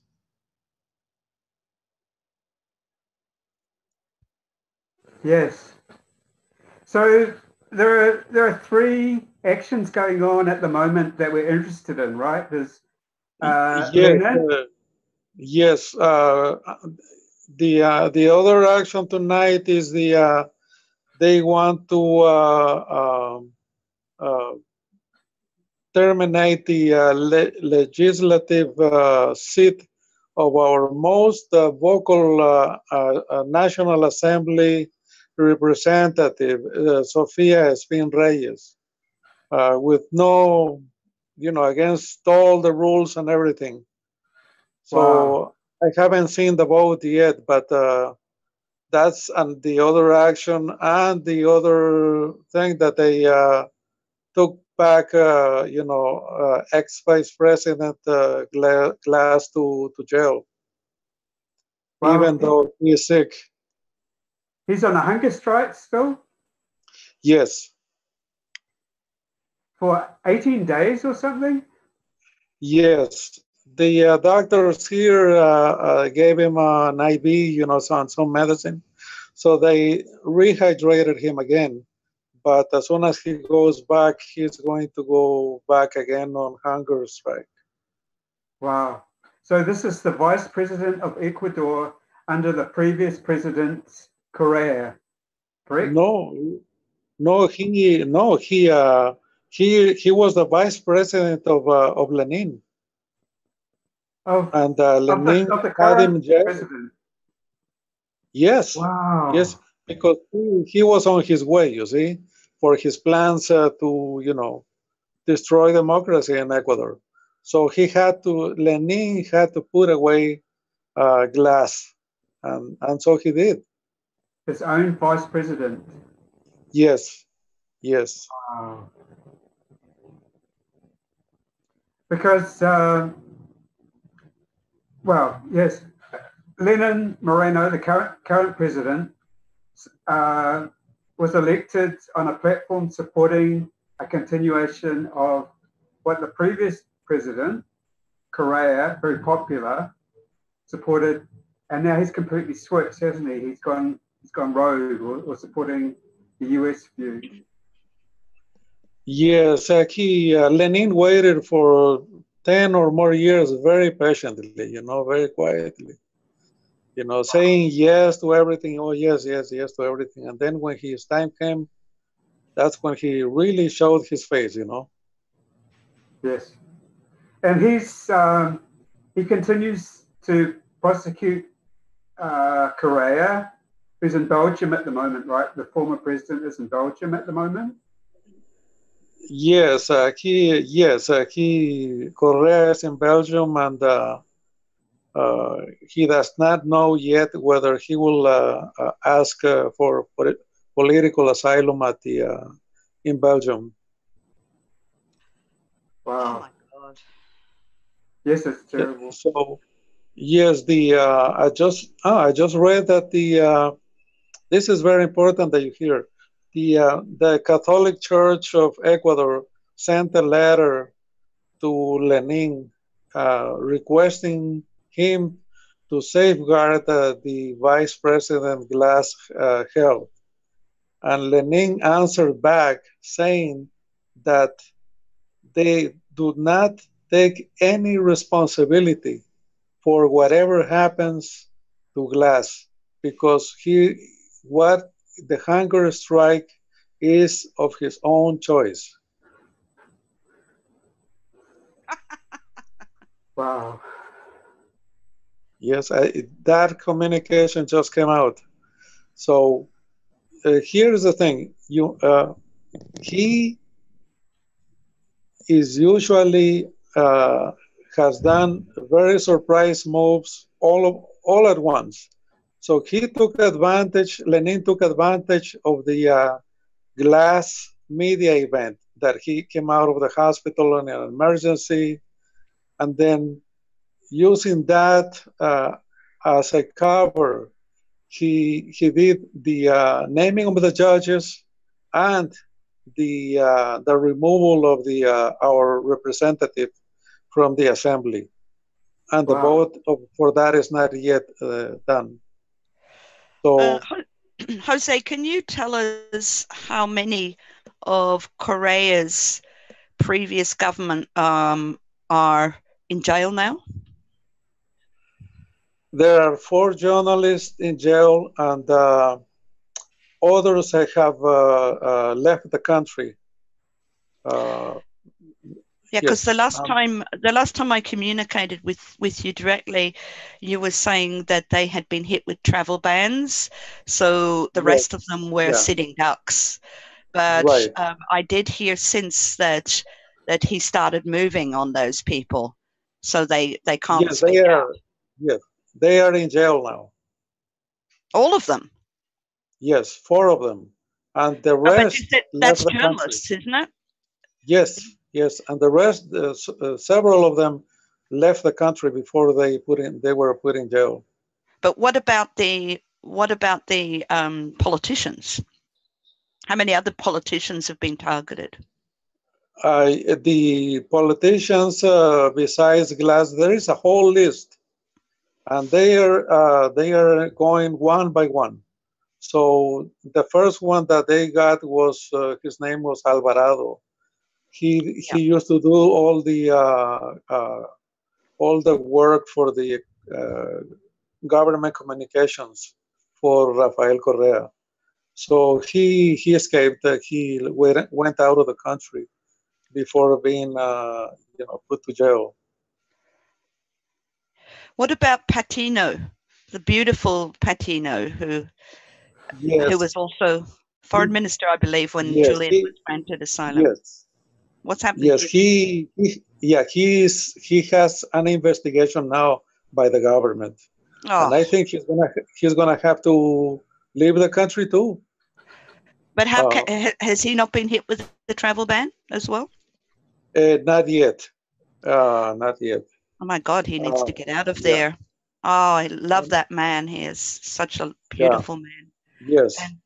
And he was there at the announcement of Julian's, successful application for asylum, and Patino and Correa, wonderful people. Yes. So you said that there's been a terrific media campaign against them as well, smear.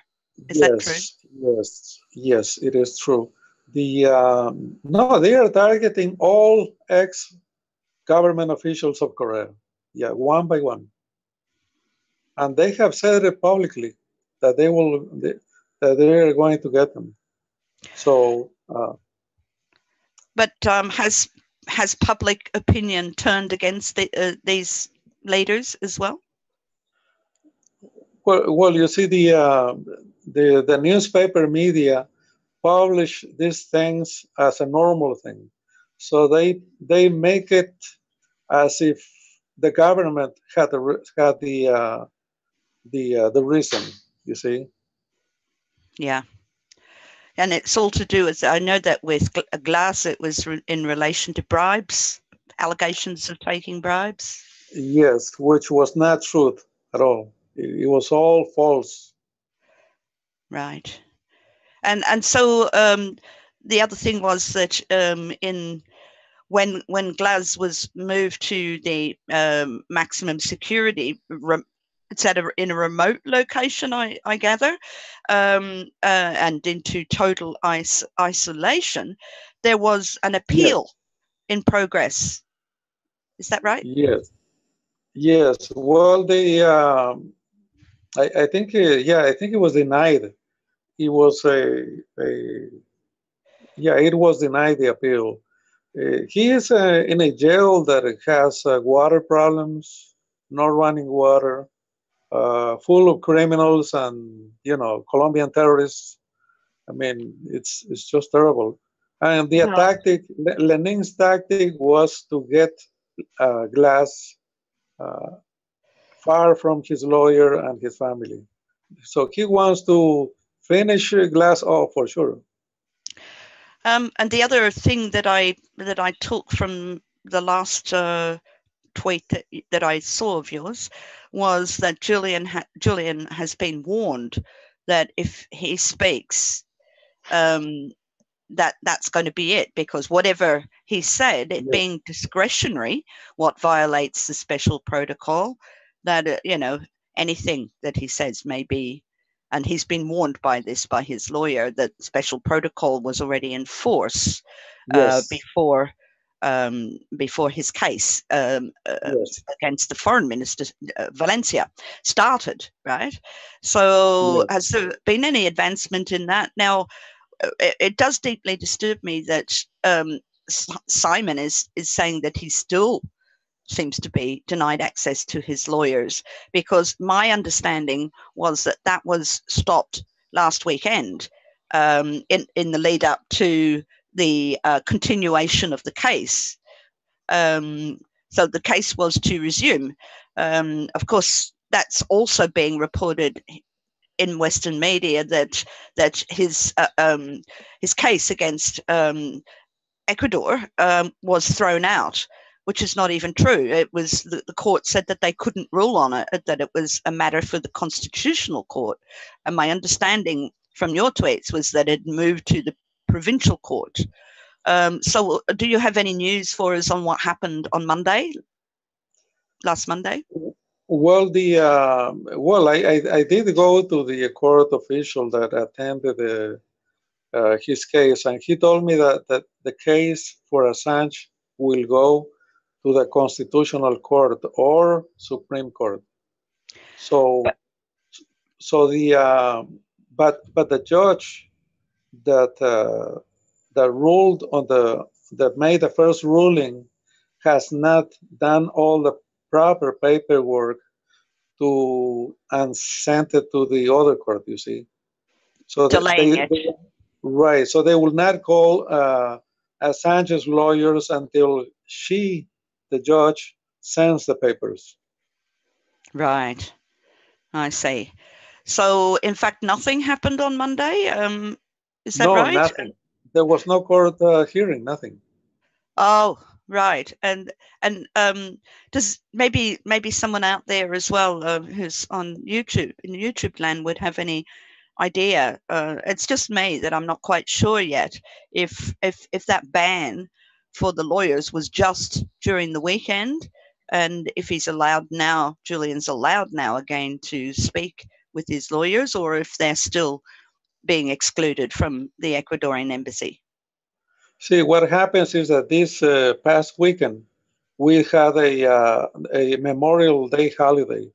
So it was a long weekend. So at the London embassy, they all took vacation because they run on Ecuador schedule. So they just locked the door and left. Wow. I read on I don't remember where I read that they just locked the door and left him without food. What? Yes, that's what I read. They're new people, aren't they? Isn't Yes. it, Jose, they replaced all the people in the embassy? They did replace them, not all of them. I don't know how many of the personnel was replaced, but I'm guessing that the new people are,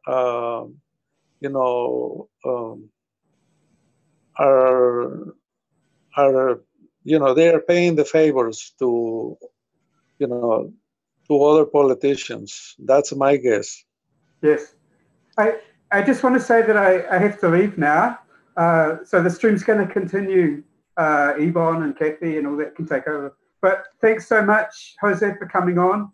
And thanks for Meg, who was on earlier, and everyone else who's come on and everyone who's watched. I'll leave you to it. I've got something else to go to. Okay, bye-bye. Thanks. Bye, Bruce. Okay, nice to meet you. Bye, Bruce. This is the first time I've heard that they went off and left Julian with no food, because he was always relying on food that was brought in for him. Exactly. Pamela Anderson that's what used I to read. bring lovely food for him, and from what I gather, other people did too.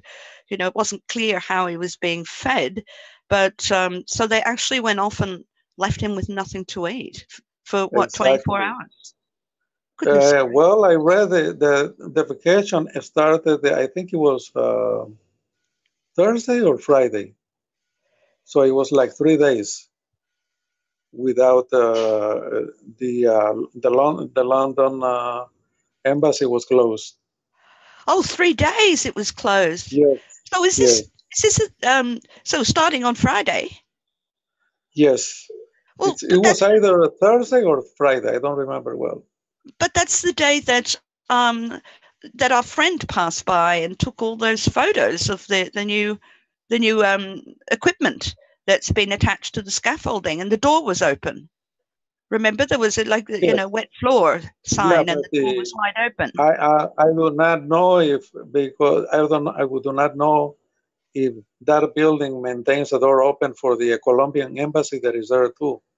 Because you see, you have to, in order to go to the Ecuadorian or Colombian embassies, you have to go through that hall.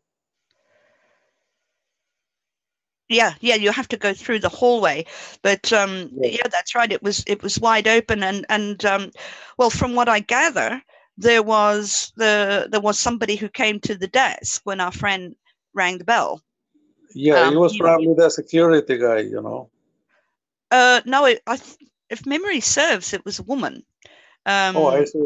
Then so because he was saying that there was there was no security there at all. It was just somebody behind the desk who appeared finally, but so obviously a skeleton staff at that stage.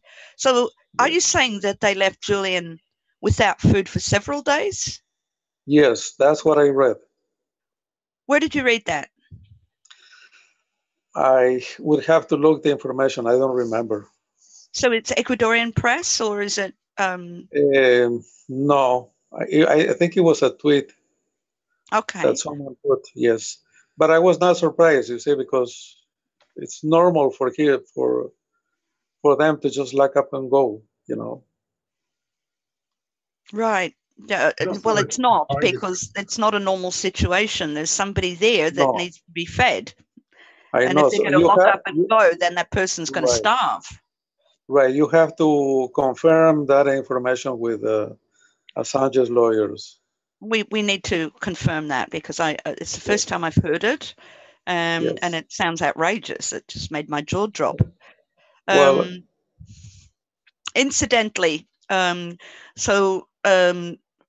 Thursday night was our last night of the year at Politics in the Pub here in Sydney. And we had a lovely French man come along, a professor of cyber terrorism and violence. And, he's been working with with governments for a very, very long time, and as an expert in that field. And he told me as well.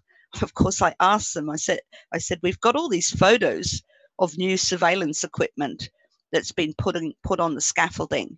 Do you think you'd be able to recognize anything like that? Because someone who was an expert in surveillance did not recognize some of the equipment, and he said, sure, I would be able to. So I'm going to send him through those photos and see what he has to tell us about what it actually is that's pointing in towards the embassy. Yeah. I'll let you know very soon. By the way, the Attorney General Salvador, Íñigo Salvador, has been making a lot of interviews almost on a daily basis, touching on the Assange case. And he's continually warning, giving warnings that if they see that Assange has violated the protocol, they'll just take him out. Yeah, and quite literally, yes. That we use that expression in English yes. to mean that someone is liquidated.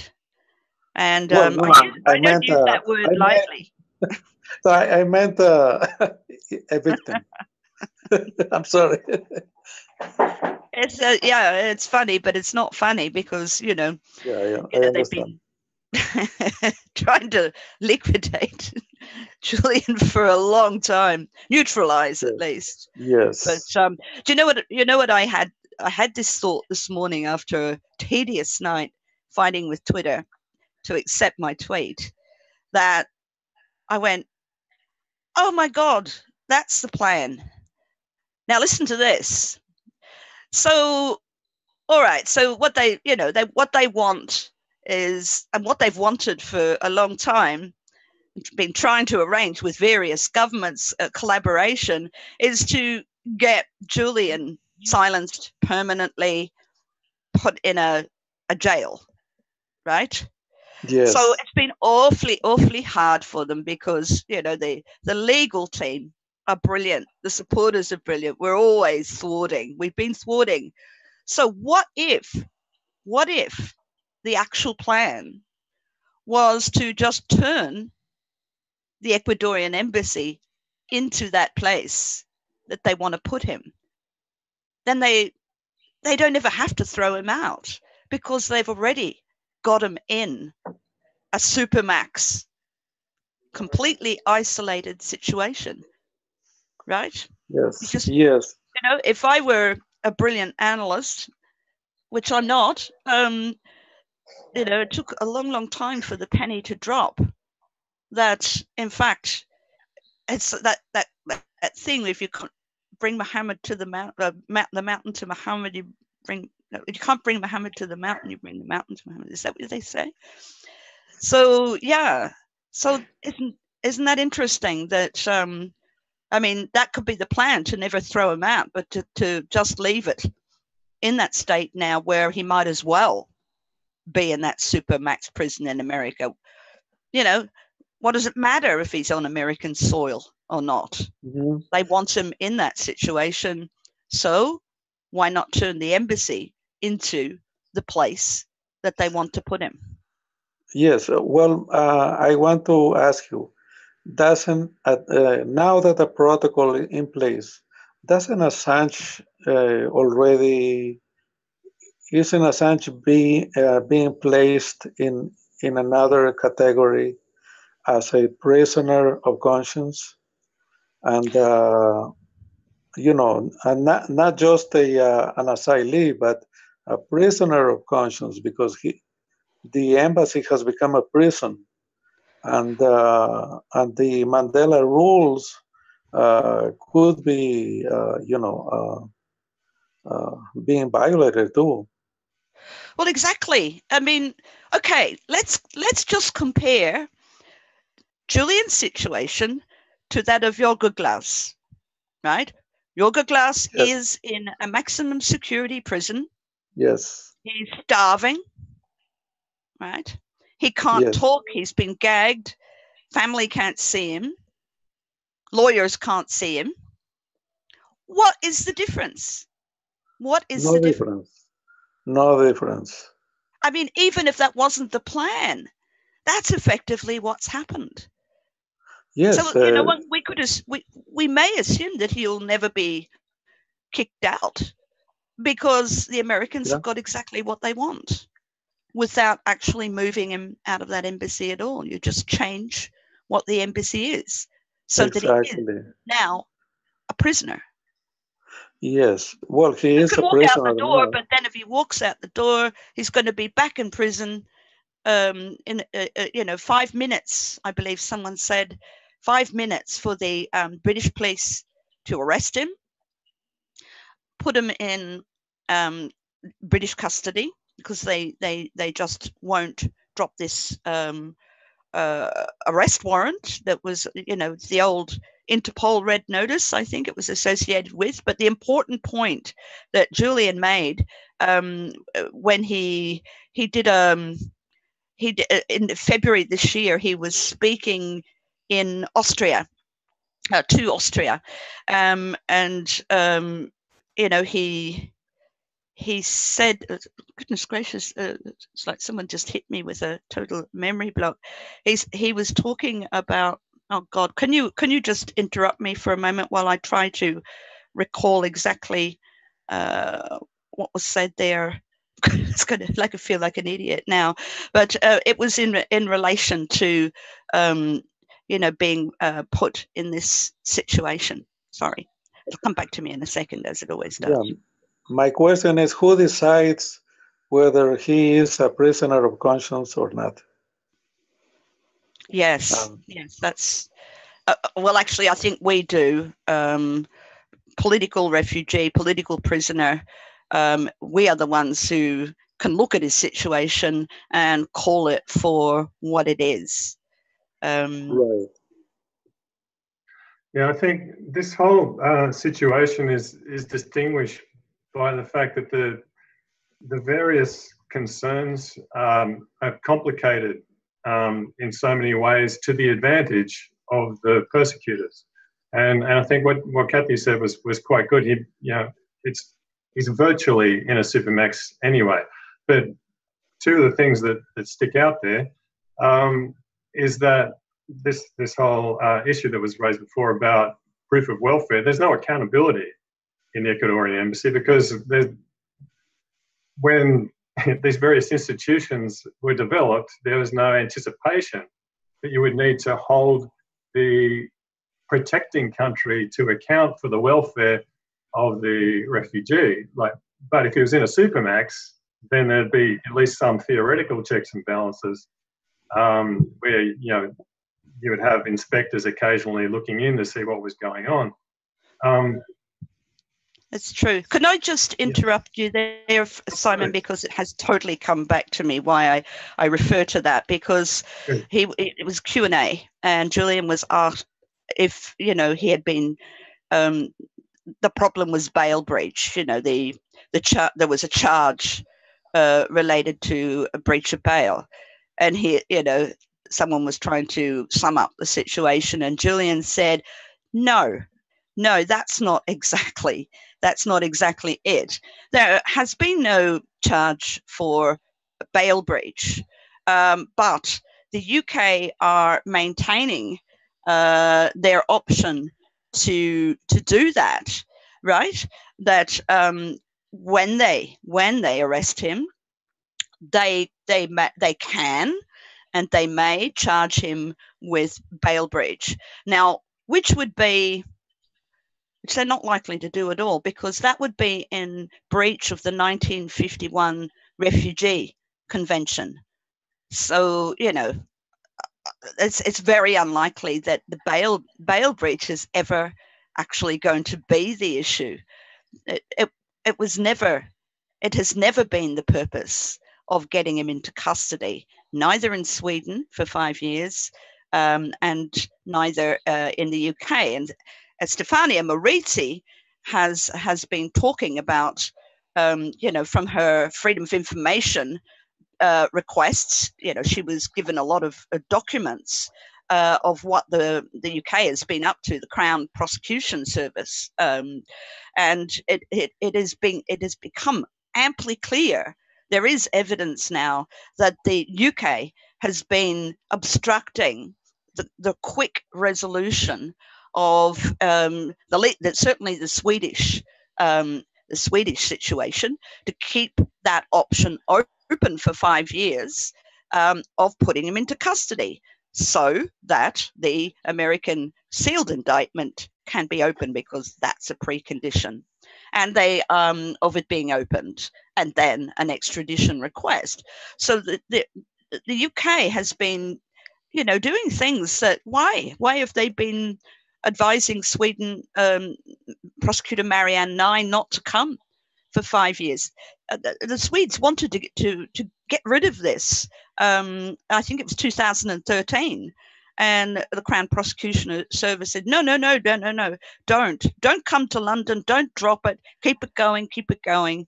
You know, we may be able to drive him out. And, you know, it's just got harder and harder and harder and harder. But the thing is, even if they have turned the embassy into a supermax prison, well, that's no reason that Julian, you know, is going to walk out, because it's not going to better his situation at all. It's just going to make that diabolical plan, which has been barely legal, right? And from what I gathered, certain emails were even deleted by, shredded, maybe, as they say, by Crown Prosecution Service. But certainly the evidence is that the UK have been actively attempting to keep Assange in that situation where his next move could only, out that door, could only be into custody. And that is still the case today. And so failing that, to break him, they've just turned the embassy into the max security prison. And so, you know, in a way, they're moving to checkmate him. I mean, in a way, it is, well, it's a stalemate. It's a total stalemate, because he's damned if he stays, he's damned if he goes. And that's why, you know, our country has to intervene. Our Prime Minister can do it. I agree, yeah. One thing I wanted to mention while Jose was still here is Susie had mentioned this yesterday as well. And it relates to what I was talking about trying to get some tighter integration between the different forces trying to support Assange. And specifically, Susie had mentioned more collaboration between Ecuadorian and English-speaking journalists and activists. And I think that is important, because the particular case with the reporting on the dismissal of Assange's lawsuit in the Western media. For instance, the Assange Defence Twitter account had at least 3 quotes of tweets from various prestigious news sources like CNN that accused them of fake news, and saying that the judge had merely postponed the hearing to another court. And so an example of the tighter integration that I was thinking, and I put a message on Discord about this, would be, for instance, to have a transcript of what that judge has actually said, and have an article in English laying out the story, because it's one thing, and it's extremely important. And I think that the Assange Defence Twitter account has done a fantastic job in doing its part to call attention to this. But if you're going to, there's another step to be taken to actually convince the people who are trusting CNN that CNN has actually lied to them. And it's that kind of catalyzation that we need to turn this around in the public space. So it might be beyond our resources to have much tighter integration. You know, we're all sort of at our limits in various ways, it seems, in this. But I was thinking we could perhaps have another channel on Discord or something like collaborative journalism. Just the thought that came to mind, and really, there's a sort of like a fractal situation here, where what we need here is the very scientific journalism that WikiLeaks was, chartered to produce. We need another little level of that. And on the real time, the bleeding edge of news, breaking news, if we had, we can just get the links to just blow up that propaganda. And I really think there is some hope of turning the tide in that case. But again, this is a situation which is very convoluted from so many angles, and that's what makes it unique. We tend to get into habits of things that we're comfortable with and that are normal for us, like some people are tweeters, some people are journalists, some people are lawyers, some people are people who like to demonstrate and put out banners. But because this is such a dynamic and volatile situation, I think we really do need to try to explore ways of getting more integration, more bang for our buck in coordinating things to really turn this around. So that, and again, Bjorn is got this evolving thesis here in the chat, and I really think it would be great to just try to summarize it a bit. Bjorn, if you're still with us, just in a few words. Come on, let him on. He's bursting at the seams. I can see there's reams of it. Come on, Bjorn. I would just, I don't want to totally put him on the spot, because I know exactly what it feels like. I often struggle when I come on here. I think, am I really going to make any sense? But I think sometimes when you just start talking, it becomes clear. It takes its own course. So don't. He mentioned in some of these statements that he's not confident that he's going to make any coherent statement. But anyway, I don't want to press you. So by all means, if you really think it's not going to be great to talk, don't. But look, he's unmuted, so I think I'm going to be quiet. Sorry about my voice. I think the thing Susie had is spreading. It's come to Norway now. There are many things to consider. I mean, things are happening very quickly. They're happening everywhere. Of course, we need to get notified whenever something happens. With regards to the site, I mean, we have put out events before. So one of the things that is changing now is that the events are an actual calendar. And I mean, if you want to set the agenda, it would be really nice to have an actual agenda. This allows people to subscribe to things happening. And we can filter out so that you can subscribe to events happening in your country. And we can expand it so that people can actually submit events as they're occurring, so that you can actually see what happens and they can add photos to it. And that means we get a whole different level of overview. And if we combine this with some kind of automation, I mean, when you have a small group of people, we can't sit and watch everything that goes on everywhere, especially if it's a huge amount of people submitting information all the time. We don't have limited resources, but there are ways to filter things out, to get these bells and whistles coming up when there's something that seems to be important.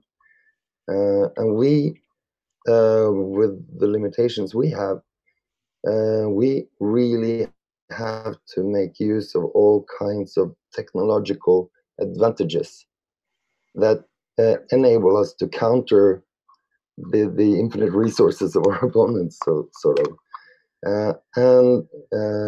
There are ways to do this. We have to talk more about that later. Okay, yeah, I absolutely agree. I'm sure everybody is totally agreeing with this, and I know Susie has often been impatient to see the new website, and me too, for these sorts of reasons in particular, because I feel a lot of frustration sometimes not knowing how and where to most effectively share information and to coordinate. So it seems like you're really on top of it, but yeah, all power to it, and let's see it as soon as possible. Oh, I recall I have to make an apology. When I said all the staff of the embassy had been changed. Thank you very much, Jose, for correcting me on that. I'm not sure exactly where I heard that. I think I was propagating verbatim something that somebody else was slightly mistaken by, but that's my bad as well. Yeah, I'm not sure who did you want to say any more about that, Bjorn? Oh, I did. I don't think there's any problem with us getting things not quite 100% right, because, you know, in some cases we are relying on what has already been filtered. In some cases we are relying on people's conclusions that are not quite. When I did my big expose on Cambridge Analytica, when Wiley finally came out, I found that I was right about everything except one thing, and that was just that Michael Kaczynski, Dr. Michael Kaczynski, who was the guy who started doing these personality tests and gathering the data, well, I said that he was a good guy. That was the only thing that I was wrong about. Later, I found out that they just hadn't offered him enough money. He wanted £500,000, and that was too much. So, of course, you can be wrong about some details. We just have to sort of collaborate with each other and update each other and say, yeah, no, actually, there's still somebody there. We do our best to piece it all together. And Jesus, the mainstream media does not help at all. So we have to actually have people on the ground looking, you know, maybe shouting up the hallway to say, I pleaded, someone shout up the hallway that 91% of Australians want Julian back in Australia. Gee, that's going to cheer him for sure. Yeah, because that 60 Minutes, if people don't know, is on mainstream media. And that's what was so astounding about that result, because those people are largely the ones that have been subjected the most to the bullshit. Isn't that right, Simon? Absolutely. And I think, you know, I in particular, and many people on this in this movement, really hold mainstream media in general as the most culpable player in this situation, the one that can make the most difference as well. But I think we should remember that, like the public in general, everybody has their own orientation, their own assumptions about the situation, and many people are misinformed, both in the media and the general public. But they're not all crazy, and they're not all what's the word? Sinister. In the people who are providing the misinformation, who are sustaining the propaganda, aren't necessarily all sinister either. And I think where there are a lot of hope lies, perhaps the most hope in our situation, is that there'll be a chain reaction when the myth explodes, when something jolts enough people significantly enough that the narrative starts to come undone. There starts to be contradictions emerge in the narrative. And I can imagine that there'll be a significant number of journalists that will be a part of that will suddenly feel like, my God, I've been talking crap, and this is a terrible situation. I've got to, you know, maybe not a hell of a lot, but it doesn't necessarily take a hell of a lot. That's the thing with when you shine a light in a dark room, you know, the images burn into people's minds. When they you know, you only need a flicker to see, and that can really change the course of things. So, well, do you know what changes public opinion and even, you know, strategy more than anything else? Surveys. Yeah. And that one was a landmark. That was a landmark. You know, they're going to be saying, oh my God, we can't pump out all this stuff now because people aren't believing it. And, you know, some of it is lazy journalism. Some of it, as Pilger has said, John Pilger, Vichy journalism, those who would willfully denounce and, you know, hammer nails and coffin, some kind of vendetta, or, you know, in terms of just their appartenance to the side of power. That's what we do. You know, that's what primates do. This horrible study that one of the Australian supporters published, Gail Malone, her name was, and she talked about bullying among primates. And the surprising thing is that when a male is defeated in a, you know, a powerful dominant male is defeated in battle, none of the others console him. What they do is that then they side with the one who won and join in the bullying. That's what primates do. So it's something about human nature that we want to be on the winning side. But there is something much more sinister than that as well. And I've seen it firsthand. Being called into a major Sydney newspaper, or why not, the Sydney Morning Herald, to train their photojournalists. And the way it works there was, you know, I spoke about this on the Vigil as well. There was a terribly urgent article to put out on Sudan. I was asked if that could be put through during my course. It wasn't finally, because the journalist said we can't learn and write at the same time. But what happened was that they, you know, their supervisor came down and briefed them about what to write. And after they all took notes, and after they left, after she left, I asked, did you know much about the topic? And they all said, no, didn't know a thing. But the worst was that a little bit later, I tried to show them one of my tutorials that was already online, and couldn't get out of the building. And I said, oh, something wrong with the internet. And they said, no, it's always like that. So sort of, you know, it's like Fort Knox here. You can't get outside to do your own research, right? So even if they weren't lazy journalists, it's just the way that it works. It's like a pyramidal structure where those people are they are forced into being stenographers, actually, through the technology and also the habits of telling them what to write. And it's also to do with, this is where I've written about citizen journalism, which is always, nearly always, somebody who is passionate about one particular subject and learns, like I have been, and just, you know, learns everything there is to know about it, goes so much in depth in that one. Compare that to a professional journalist who is asked to write about a whole lot of different issues as part of their job. So how can they be all across all of those other issues? The independent journalist usually leaves them for dead. They're not being paid for it, and that's what they want to find out. So they're usually much better authorities as well. So I think, you know, the thing is that we have social media now, and, you know, we do get the message out. There have been a number of people in Australia that have been really, really bitterly against Julian.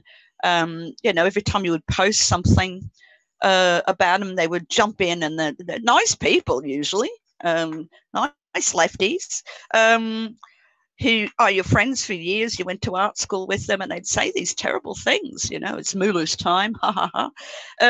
They've all shut up now. They just don't say anything. So you may think that, you know, well, the next step will be to sort of actually get those people back on side again. But I feel that it very well might happen. And incidentally, going, you know, just on one more point on Mueller. So people have been talking about his credibility, Robert Mueller, or Bob Mueller, as they say. So some people have been saying, oh, don't trust him. He's the guy that got kicked out of whose team got kicked out of Iceland, right, for spying on WikiLeaks supporters, right? The FBI got kicked out of Iceland. But also, you ought to mention that he's the guy who gave credence to the bullshit of Colin Powell to take America into a war with Iraq. He caused the death of hundreds of thousands of people, including over 4,000 American troops as well. Mueller backed up and even enhanced the story that there were weapons of mass destruction in Iraq. So hello, it's Mueller's time. Okay, well, let's look into who this guy is. And really, that is something to remind people of. And I've found that really works. They go, oh my God. Oh, right. And then they're not quite so keen to think he's the hero. Pretty eye-opening stuff about their history. And I agree. It has quite a lot of impact, I think, and really should be more awareness of it. I'm quite mindful now that Susie and Bruce aren't here that we have to sort of be conscientious about the other guests, in particularly Jose. If you want to say anything, please. We're all just talking over each other, so we're going to try and give you a bit of space, but please don't feel like you have to wait to say anything at all. And there's also another person here, Phila Coyle, and it is obviously a pseudonym of sorts, but there's no image there and there's just a muted mic. So anybody else wants to speak, this is a good time. Well, yes, hello. Hello, can hear you, Bob. Oh, he's just muted again. I'm not sure Yeah, go ahead, Jose. Oh, the embassy personnel, it was published that they, as a general note, that they changed the personnel. They didn't specify, they just, the way they said it, it was understood to be all of them. Oh, okay. But then later, so that's why I thought that. Then later I found out that there was just several, people there. So So for me, good night to you all. Oh, you have to go? Yes. Okay. Nice to meet you all. Thank you very much for being with us. Jose. We'll keep in touch. Okay. Take Yes. care all. Bye. Bye. Take care.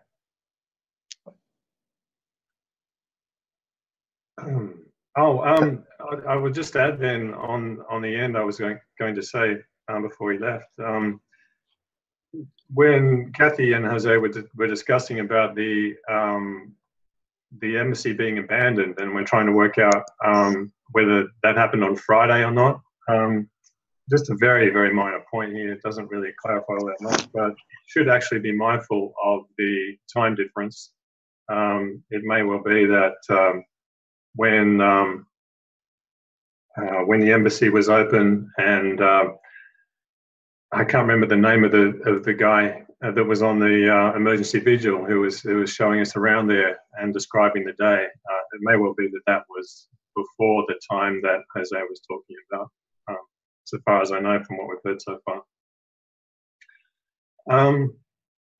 So I feel like I'm the last person talking, and I don't really have much more to say. I don't have any voice almost, but I noticed that. Sorry about that. I hope it gets better soon. I'll try. There's one thing that I see as has been a big obstacle in all this, and that's you talked a little bit about it before on the refugee convention and so on, and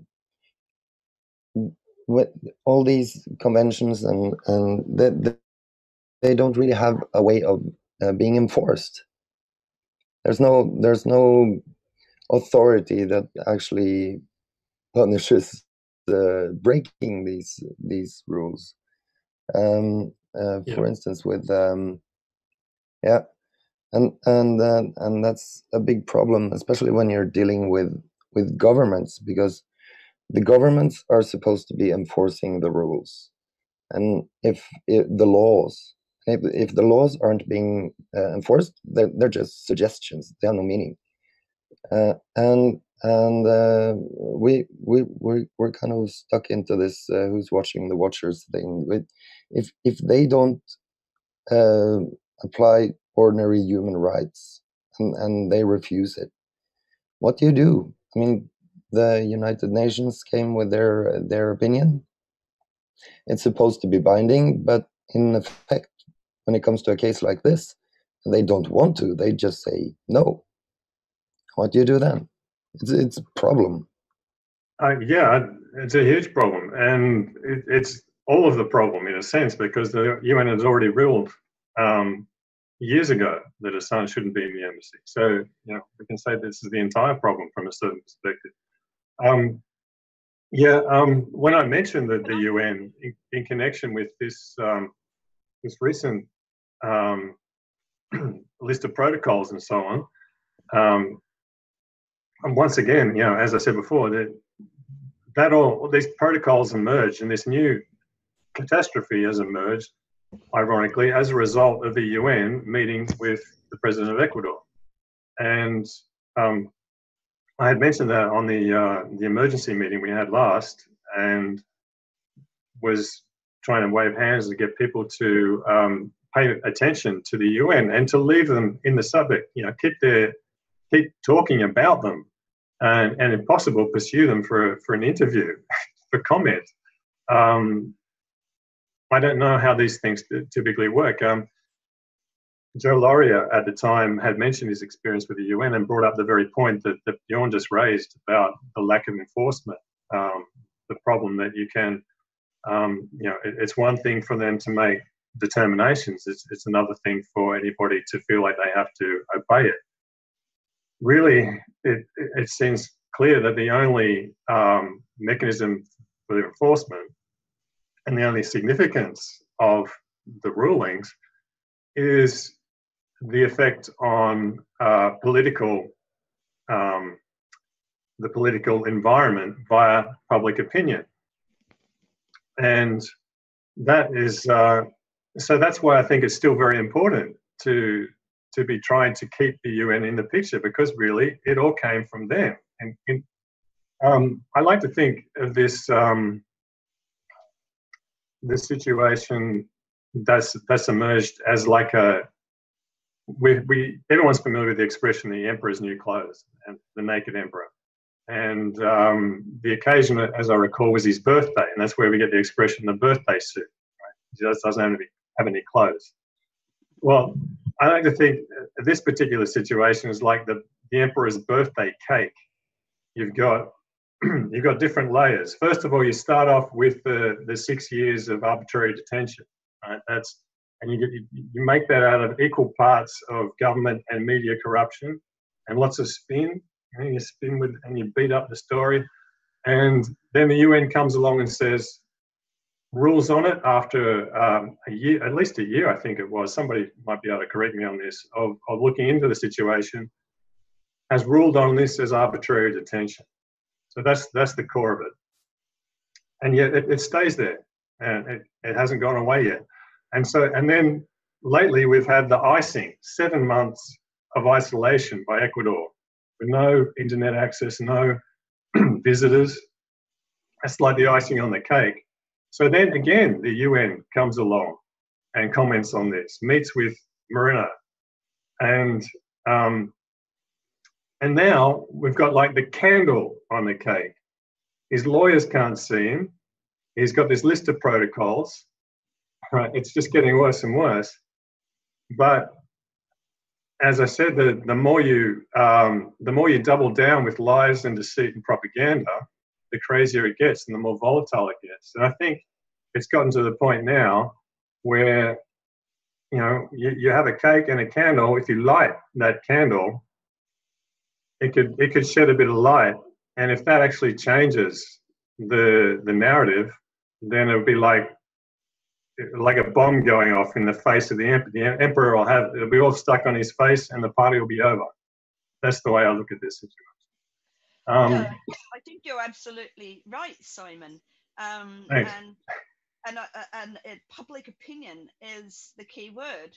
Now, getting back to that film that I was desperately trying to get up from the archives, the Australian archives. So what we did. Excuse me, Kathy, for a second. You're very quiet. You were fairly loud before, but you're very quiet now. Aha! How's that? Right. Sorry. That's good. Yeah, I just put it up so people can't hear me breathing. All right, so public opinion is key. And public opinion is key for anybody who lives in Australia, the UK, Ecuador, or the US, because they are 4 countries. Sweden's a bit out of the picture now, but they are 4 countries that are involved in this story. Now, I want to get back to that film that I put out this morning. So I said a bit of the good old direct action, right? So what we did back in 2012 was we occupied the Department of Foreign Affairs and Trade, right? And we basically just said that we weren't going to go until we got an answer. We got that Julian was going to be freed, right? Now, you know, by the end of the day, I mean, it got really scary. I was filming, so I actually had to, and we had a lawyer. We had all of us a lawyer's telephone number, a constitutional lawyer's telephone number. He was a barrister, written on our arms in case we got arrested. We had people in there saying somebody tased them, right? And of course, this was totally peaceful, direct action. We went in with a whole lot of posters, stuck them up on their walls, and just, you know, brought bedding. I don't think there was about half a dozen of us, but it got very, very hairy when they were talking about using tasers on the people who were in there. Of course, they didn't. You see, they didn't. Nothing actually happened. But I had to get out first after about an hour so that I could get the footage edited and up, right? Now, what happened as a result of that is that Max Kaiser, who does the Kaiser report, picked up my film. And in one day, we got 28,000 views on that film.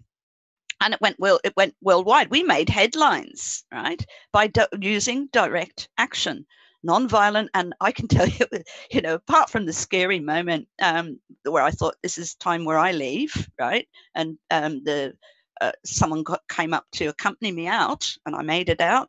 But apart from that, it was enormous fun. Actually, I was scared, I was frightened, but in fact, nothing happened because we weren't doing anything besides talking to people and, you know, putting our posters up. That actually got some really great footage of the woman who was in charge of the department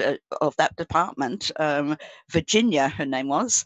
So she said, you can't put posters on our walls, and take them down, right? You can you know, speak and do this and that. And this French lady just looked at her and went, you know, I'm not going to do it. So then the head of the department went up and started ripping the Assange posters off the wall, and it was just great. That was my headline shot. So we are clever, you see. We're all very good persuaders. There's so many great artists, you know. In a way, you know, we are like we outnumber Cambridge Analytica's team of persuaders probably by, you know, factor of 1,000. So what we have to do is direct action now. It's not only that, of course, because everybody has to engage on working online to correct what's being said in the media, especially with the people, because as you can see, it does have an effect once they get wise to it. Well, that didn't make any sense, that cat story. Oh my God. And then they become really indignant. Now, as a result of what we did at DFAT, you know, Australia was really, really angry. That went out. It became news.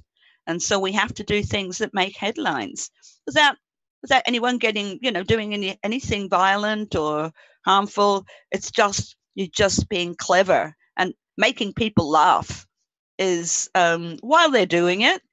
I was saying to Christine in my tweet, maybe the 91% in Australia should pay DFAT another visit, and maybe everyone should take alarm clocks to signal that it's time to rescue Assange. So this kind of thing, clever. I'm coming from a field of the arts, performance art in particular, and when you do things like this, that you get the public reaction that you want. They see the injustice. You're not dangerous.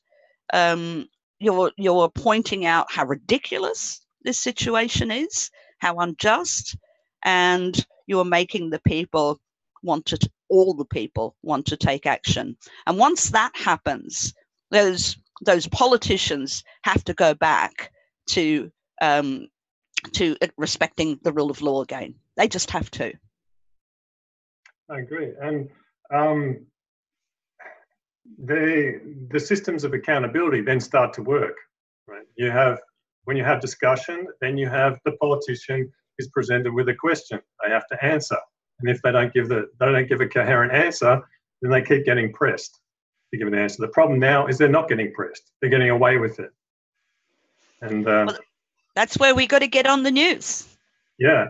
And really entertaining things. I have actually spoken about. So I said last time I would be ringing my friends in London to ask them to do something, and what I've been asking for is actually entertainment, right. Music. I don't know about busking license laws in London, but I do recall that wonderful concert the Beatles did on the roof of Apple Studios. I have been, the band that I'm thinking of are very famous. They're good friends, they'd be into doing something like that. I mean, once the public find out that they're playing, the people will just come in droves to hear their music, and once the crowd, hits a certain number, there's a critical mass where, in fact, certain actions are completely ruled out, like bullying individual supporters. There's only a few people banging pots and pans. Well, they can, make life hell for them. But if there are hundreds of people doing that and just playing along with the music, well, we're all just playing music here, mate. We are banging pots and pans. We won't let them kill this man. So there you go. I think that we have been having an effect, and those who are in those countries need to really think hard now about what's the most fun thing that you can do that will bring crowds there. If you're popular, go along and get all the people to come, because once there's 1,000 people there, it's not going to be the same game for suppressing it as, and the media takes interest and then it's everywhere, originality and goodwill and the actions of rational people. No, fantastic points you brought up, Kathy, and really essential. And I just want to emphasise that, like Susie was saying before, yesterday she was very strongly de-emphasising the idea that we should be like a little army that she's the leader of. Right? She's saying, really encouraging everybody to be creative and do their own thing, and by all means be independent. There's, we can share resources, that's great, but we certainly don't have to try and be like a bureaucracy. That's ridiculous. We really need, the human element is so powerful. That's why art is so effective. And we can do it two ways. We've got the technology that things done on a small scale can be broadcast to everybody. So, what you were describing about the Occupy situation you had there. And the fact that it went up, Max Geyser gave you some promotion and 30,000 views, that's fantastic. And there's infinite number of possibilities from that. Anybody can spark that off somehow.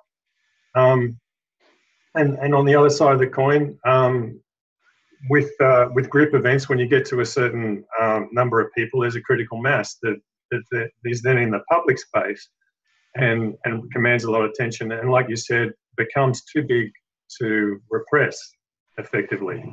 So and all these different things are all synergistic. They all support each other and work together. So, well, I think also something that I mentioned, but I think also is really important, is that the legal community in Australia were spewing over this. So, you'll find as well that people who are quite high up, I'm talking about barristers, I'm talking about Queen's counsellors like Julian Burnside, the president of Liberty Victoria, sorry, his name escapes me, it's 6 years ago, but we had, and Michael, there was another guy called, so we had three or two Queen's counsellors and one barrister that were Julian, no, not Julian, I think it was the other one, Spencer Zivkak. I don't know how I've managed to remember that, president of Liberty Victoria. You see, once they see things being done by people who understand that the rule of law is not being respected, and this ordinary citizenry are trying to redress that, the barristers come in and help you. I even had people, ones that didn't want to be in the limelight, but they were advising us about what we could do without breaking the law. So you'll find that the legal community, they're not all corrupt. I mean, you've got the horrors like the lady who defended Pinochet and also was the prosecutor against Assange, Claire Montgomery. Yeah, Montgomery. Yeah. You get these creatures. Oh my God, she walked right past me at the Supreme Court. I've got footage of her. She was that close and I could feel the evil. I hope I'm not, that's not libel because it's just what I felt. But I looked at the footage afterwards and it was like Voldemort or a Dementor just walked past me. But most of the legal community are going to help. And and they do it pro bono. They all did it in Australia pro bono, and they haven't, they haven't changed their minds. They don't rely on public opinion. They want the rule of law respected. Another thing, Kathy, when you use the word occupy, it triggers something off for me. And we know Susie has a history with the Occupy movement, but it seems like Occupy never actually died. It just went under the surface of people's awareness, including the people that were in it, as it were. But the same issues are still there, and even stronger, I think. And in a sense, I can imagine there's a possibility to actually reboot Occupy in this specific context, because when you think about it, where is the oppression coming from? Well, it's coming from the darkness. We can't see where it's coming from, but we know that it's there in the dark. That's the problem that's the reason why we can't see it. And WikiLeaks is what brings the light and opens things up and clears people's views.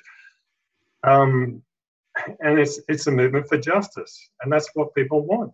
That's all Occupy was about, was to try to get some justice. Well, this is a way to get some justice. There's still all the raw resources out there in terms of people's concerns, people's precarious lives that they want to do something about, and this is a way to channel that energy. And the tactic as well of occupying, as you mentioned, a fantastic example in your own case, is exactly appropriate, it seems, in this situation. occupy the embassy, occupy Harrods, occupy the ABC's studios. Anything you can think of would be really useful at this point. Well, they don't like that at all. They don't like it. That's the proof. That's exactly what needs to be done. It's a nuisance, right? Yeah. And it's like, oh, who are they to be speaking? You know, this is orderly debate. Well, I mean, if you're not going to have order in the center of your debate, then we're going to enter into it. You know, and the same goes for geeks. You know, you've got your bad geeks who, you know, do it for money, like your 6 PhD level data scientists that were working for Cambridge Analytica, fully aware of what their skills were being put to. Terrible thing. But, you know, they do it for the money. They do it for the, you know, what that's going to bring. But we've got all our good geeks as well that are just as skilled. And we're, you know, who's got the most credibility? Somebody who does this for a noble cause, for love, or somebody who works on the bad, you know, persuasion of lies for money? Who's got the most credibility? I think it's always the people who, you know, the lawyers who do the pro bono because they know it's the right thing, the journalists who like Caitlin Johnson, for example, you know, incredible journalism, endless research, spot on, you know. It's the journalists like WikiLeaks that never have to, in 10 years, that over 10 years, never have to retract an article because it's false. You know, they have the credibility. And we just have to do the things that get into the news, and then the people do respond. And I feel that it's going to be not too hard a task now in Australia to get things, and I feel that's the place. That's the place where things really have to be stepped up. I very much agree with you, and I think really there's a lot of factors that come together there that Julian has had such neglect from the Australian government and Australian journalism, but there is definitely an undercurrent, and as you said, with the survey results, some indication that there is a significant amount of support out there amongst the people that needs to get amplified and stirred up a bit. And I really think we are the ideal place for it. Also the UK. There's just been such intense propaganda there, and that's a very volatile situation that I really think that's hanging by a thread, or that could really snap. That is just so densely woven with nonsense. The reality can cut through that perhaps really precipitously soon. But yeah, I share your optimism with Australia, I have to say, and anything we can do to just catalyse and trigger and to promote some activity and statements and actions and works of art and so on is there's a real moment of possibility here, I think, and you know it goes hand in hand tragically with the horrendous situation that Julian is in. But just bringing the two things together, the terrible fact, the attention, the concern of the people, to turn around the narrative. Yeah. Abon, I just wonder if you have been keeping an eye on the channel, the YouTube channel, to see what people are saying. Unfortunately, I don't seem to be able to multitask the way Susie can. She's very good at having one eye on each, and her mind beautifully divided across both to pay respect to our people who are joined in this this WikiBees session, where we haven't talked a great deal since I joined about work, but there's been a lot of important things that have come out. Abon, have you got anything to report from what people are questions or comments? Yeah, I think a few people are just kind of worried about if anyone's keeping an eye on the embassy or outside the embassy, see what's going on because of so many things that have been going on recently. So if there's anyone out there or group that's outside the embassy reporting on things that are happening or taking pictures. Not aware of it myself. But I don't know if anybody else can comment. I don't. So, but we don't sort of have the usual resources here without Susie and a couple of others in the middle. So, sadly. What I'm deeply concerned about is Julian being fed. I think we need to address that. Again, I think the lawyers are crucial here. We need some inside information or reporting that I suspect that only they can give us, but they are obviously very busy. All we can do is sort of put out a plea, I suppose. Yeah, WikiLeaks. I mean, I feel like if anything's happening, WikiLeaks will probably tweet something out. Mm. It just feels like we shouldn't be so much in the dark. I just don't know how we remedy that. Yeah, like I was saying, it's a matter of the different elements that sort of need to be a bit more integrated, so we can have more information circulating, and that makes everybody's action more intelligent and more focused. But it's one thing to have a need, it's another thing to have the resources to meet it. I don't know what's possible at the moment, but certainly worth mentioning. If people can rally these kind of resources for this situation now. Okay, I can see the chat here from YouTube. Oh, actually, no, I can't. Sorry, because I've stuck it. It's stuck at the start of the event. I don't know how to change that. Well, maybe we should think about rounding up soon. Abon, you said that you had finished, just getting back a little bit to work.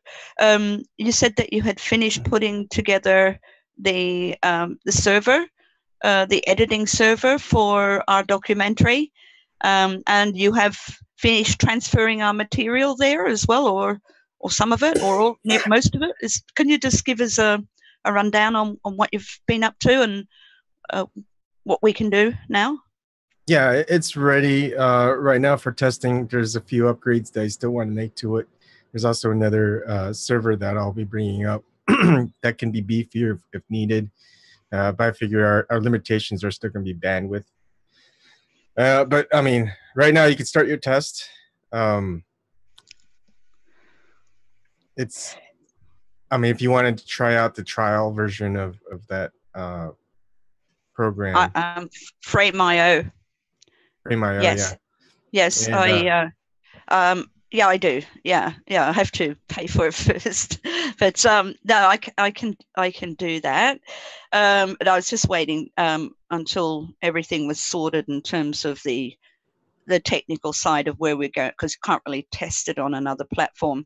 But anyway, I mean, there was another point I wanted to make about that in particular. So in terms of making documentaries, is because I've cut so many from never as many hours as what we've got, probably not even 10 times less, but say 30 hours of material for a 52-minute doco is very common. So there is a method of, sorting. And the first one is the big sort where you get rid of all the stuff you're never going to use type of thing. And then you start sort of making lists of what is usable material, and then somehow magically the order just jumps out at you. It happens every time, because I've taught hundreds of people how to make docos as well, and it happens to all of them. They don't believe it's going to happen, but it does. So we are working in a very, very different way here. And there was, talk of people going off and using keywords, to search in any transcripts that are available, or just, you know, in the because that's an easy way to get direct access before you have, you know, all of those markers set up in the editing platform. But if you do want to explore certain areas and just create whole little mini segments on particular issues, I do think that would be useful. It's going to be a little bit messy, you know, if we've got problems of quality. If there's no problem, and maybe the best thing to do is to, oh no, I'm not going to say, it's always very hard if people do dissolves and stuff, and then you have to link that up with original footage again. You don't have the time codes, it's messy. But I think maybe, look, because we do need to get a little bit more funding to get this going, and that depends on the website getting up. But if you do want to start making documentary segments now that could actually go into the final documentary, I would be interested in receiving those.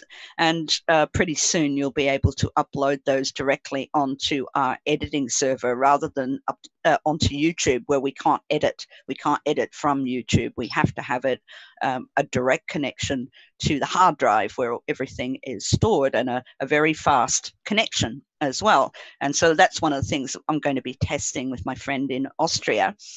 We'll collaboratively edit something on a bond server and just see how it goes. You know, if is playback fluid, that's the #1 criterion. So we'll test that very, very soon. But if you want to jump in and start making elements that could go in there, then I think, yeah, go ahead and just fire. Once we're up, fire us with whatever you've got, because yeah, that's gonna be progress. Do you agree, Abon? Yeah, I'm gonna be busy for a couple of weeks in and out, but I'll see what I can do. I think the best thing with all video editors is to break up some of the large videos to maybe 1 hour segments. And have each of those hour segments just kind of have maybe a text file associated with them within a folder or subfolder, you know, pretty much kind of going over the general, you know, who's talking, what they're talking about. So if you want to reference something, you don't have to look at the full transcript. You can. Oh, once all the markers are in, on the material itself, you will never have to look at the transcripts again. Yeah, okay. In fact, you will just double click on a marker and you're directly there in the video. Yeah. And Premiere enables you to make transcripts, not 100% accurate transcripts, but there's not a great deal of work to do to, you know, just correct what's there if you need transcripts. But that's the whole point of doing markers. An editor has to have instant access to a big database that you know, they can't rely on their memory alone to know where everything is through hundreds of hours of footage. You know what you want, but it's you know, you'll just be searching all the time if you don't bookmark everything. And even then, you can also subclip 10-hour segments into 1 hour, you know, into 30-minute interview blocks. They can all be subclips, and they will still have their markers on them. So within that, you'll have your lists. You'll actually have a written list, 6 words to describe what's there. When you've got a talking head for half an hour, you have to do that because every part of it looks the same. So you can't, as an editor, you can't just look and find what someone said. You have to listen. So it's best to put these bookmarks on. But once it's in there, all those things that you suggest that'll be the first thing I'll be getting into is sorting everything out. And then people will be able to work on particular subjects. So it's better just to keep the entire video file just together. So if we have that 8-hour video file, you want it as the Correct. 8-hour video file? Okay. Correct. Yes. You don't have to do all that work. Okay. We will do it within the editing program, and it will be like that for everybody, you know, available like that for everybody. It'll be, I'm kind of like because I've been an editor for, 26 years, something like that. I'm the queen of organization. And you know, you can't do doco unless you're so meticulously organized that you have to set up this method of instant retrieval of whatever comes into your head that you're looking for. I mean, I've worked with large video files before, and I have pretty hefty computers, so it's kind of mind-boggling just to know that multiple people can work with multiple video projects with one large video files and not be a problem. Yeah, well, I mean, the thing is, once we've done all that, we can then, if it's proving to be slowing the playback down because lots of people are accessing the same large file, well, then actually we can consolidate our material and separate it into all of its different subclips then, so they become individual pieces of media. Okay. Again, and that'll just be, you know, I do that kind of load test all the time for broadcast. So that's very easy to do and can be almost automated. It can be automated as well. Okay. Awesome. And so I won't be around to talk or anything tomorrow. Maybe. I'll be on the road, but I'll see if I can still host it or have Joe Manji start the stream. Another thing outside of the documentary, we'll definitely get more together on that afterwards, after this, or maybe another day. So by Filarcoil, he's part of the video team and the graphics team. We're trying to find just easier ways to implement graphics effects and things like that. Is there anything you want to say? He's kind of been muted all day. There was a comment from him that said, Mike with a smile. There might be a problem with the microphone. Oh, let me unmute. Maybe that's the problem. All right, try saying something. I heard something. If you want to say something. Well, I'm just in the background and I'm trying to see what I can do and not trying to be too much in the way of everyone. We can hear you, but there's a little bit of feedback. Have you got headphones on? No, I'm sorry. I'm just behind my machine. I don't have a headphone at hand. Okay, it's okay. We can still hear you. Oh, so we're pretty much talking back and forth in the Discord pretty well in the video channel, just looking at different types of software. So Bilar, can you pronounce your name? Your It's Bifilarcoil. Bifilarcoil, okay. So, well, it's just an electronic component. So I'm going to try out a couple of the programs that you were looking at and see if I can put in some of my CSS JavaScript stuff to make certain things happen. If not, there are other ways around it to help out to make the graphics. I think one thing we could start doing is utilize more animated GIFs and not just pictures and things like that, just posting on Twitter. But as far as like making videos and other things, I mean, there's a lot that can be done. So go ahead. I'm sorry.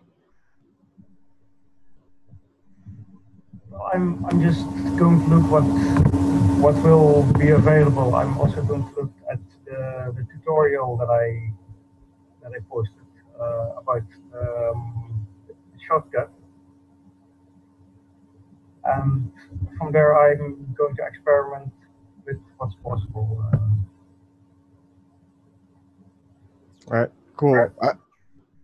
Like right now, I guess we'll just kind of have to wait till next week and see what we can do with the new programs. Yes. there's a lot more possible, I'm sure, but it's just a lot to take in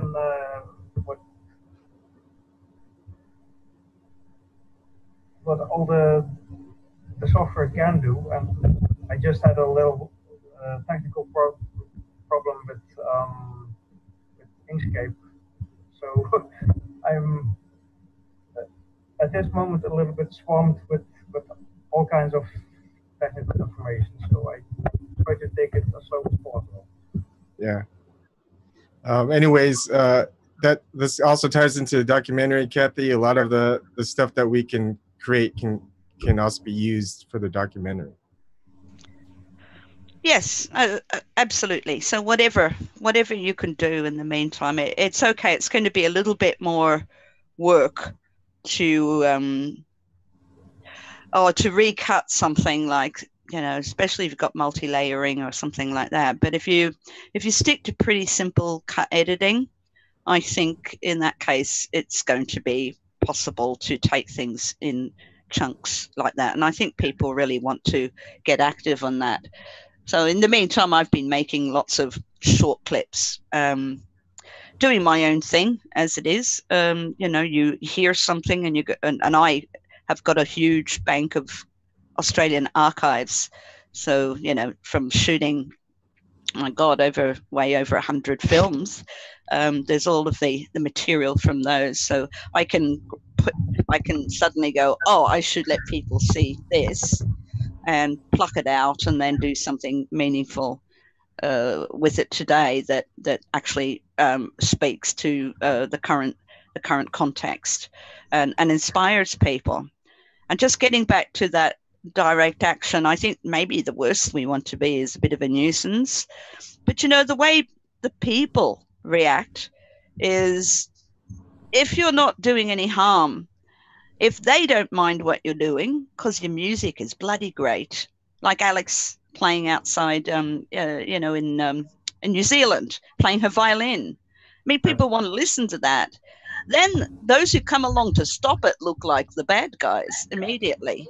So, the best that we want to do is to be informative and entertaining at the same time, and to show that we have good hearts, that we're not dangerous people. We are the rational ones. And, we've got a sense of humor as well, because comedy, and I think Jimmy Dore has understood this, and various other comedians, Lee Camp, Stranahan, they have realized that comedy is a great way always to short circuit the dirty business of the state. That this is something that, when you can make people laugh at something because it is just so absurd. We have a very good comedian in Australia, Sean McAuliffe, who does that perfectly every Wednesday night. Then you get total change of public opinion, because you haven't offended people, you haven't even annoyed them. There's been a few protest groups that have come on that big program.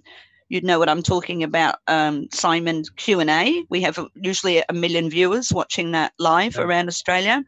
People have come in and dropped banners and screamed and all that kind of thing. That is the kind of thing that does annoy people, because they're there to hear a debate, and so they want these people to shut up and let the people that they've come to hear speak. And we have that at Politics in the Pub with interruptions. So I don't think you need to go for the most annoying things. It's actually the things that are the biggest threat are the things that the public really respond to and want more of. I think you basically you got a sound point there, Kathy, and at the same time, I see another perspective as raised by Ray McGovern and Susie a bit at the emergency vigil, which is, I think Ray used the word, which some of the panelists were quite impressed by, was incommodious. A certain sense of being disruptive to normality, because particularly at this moment, with no access to lawyers, from what we can tell, as far as we can confirm, and apparently getting starved out of the embassy. This is a really, if there was ever a time for a disruptive action, you would think that this would justify banging pots and pans to break the spell. So I see merit on both sides, and also tension, obviously, between the different strategies. But there's a lot of people, and let a thousand flowers bloom is perhaps not bad advice in some respects. Yeah. But anyway. I think the reason that the reason it worked in Iceland, outside the Althing, which is the name for their parliament, is that there were 35,000 people. Right. 10% of Iceland's population were there. And you see, you can be as annoying and loud and disruptive as you like if you are inclusive. I mean, I'm saying this is what you have. It has to be what the people want more of. And what they always want more of is to be able to join in. So if you get everybody wanting to do that, then that's great. That's even better. But the way to lure them in is to make them understand and trust you, and get them to understand that you're telling the truth. So you have to present your credentials first. You have to persuade effectively. You have to behave like an academic and cite all of your sources. So you've got people's confidence first. And then you need to go for, you need to include them. Well, I suppose you need to get their hearts into it. And then the motivation, and then the pleasure of being a part of something that brings about change for good. All right. I think this would be a good time to end it. It's been a long WikiLeaks. Is there any closing statements? I'm going to sign off and work on the transition. So, thank you. Yeah. Okay. Bye. Take care, everybody. Bye-bye. Bye.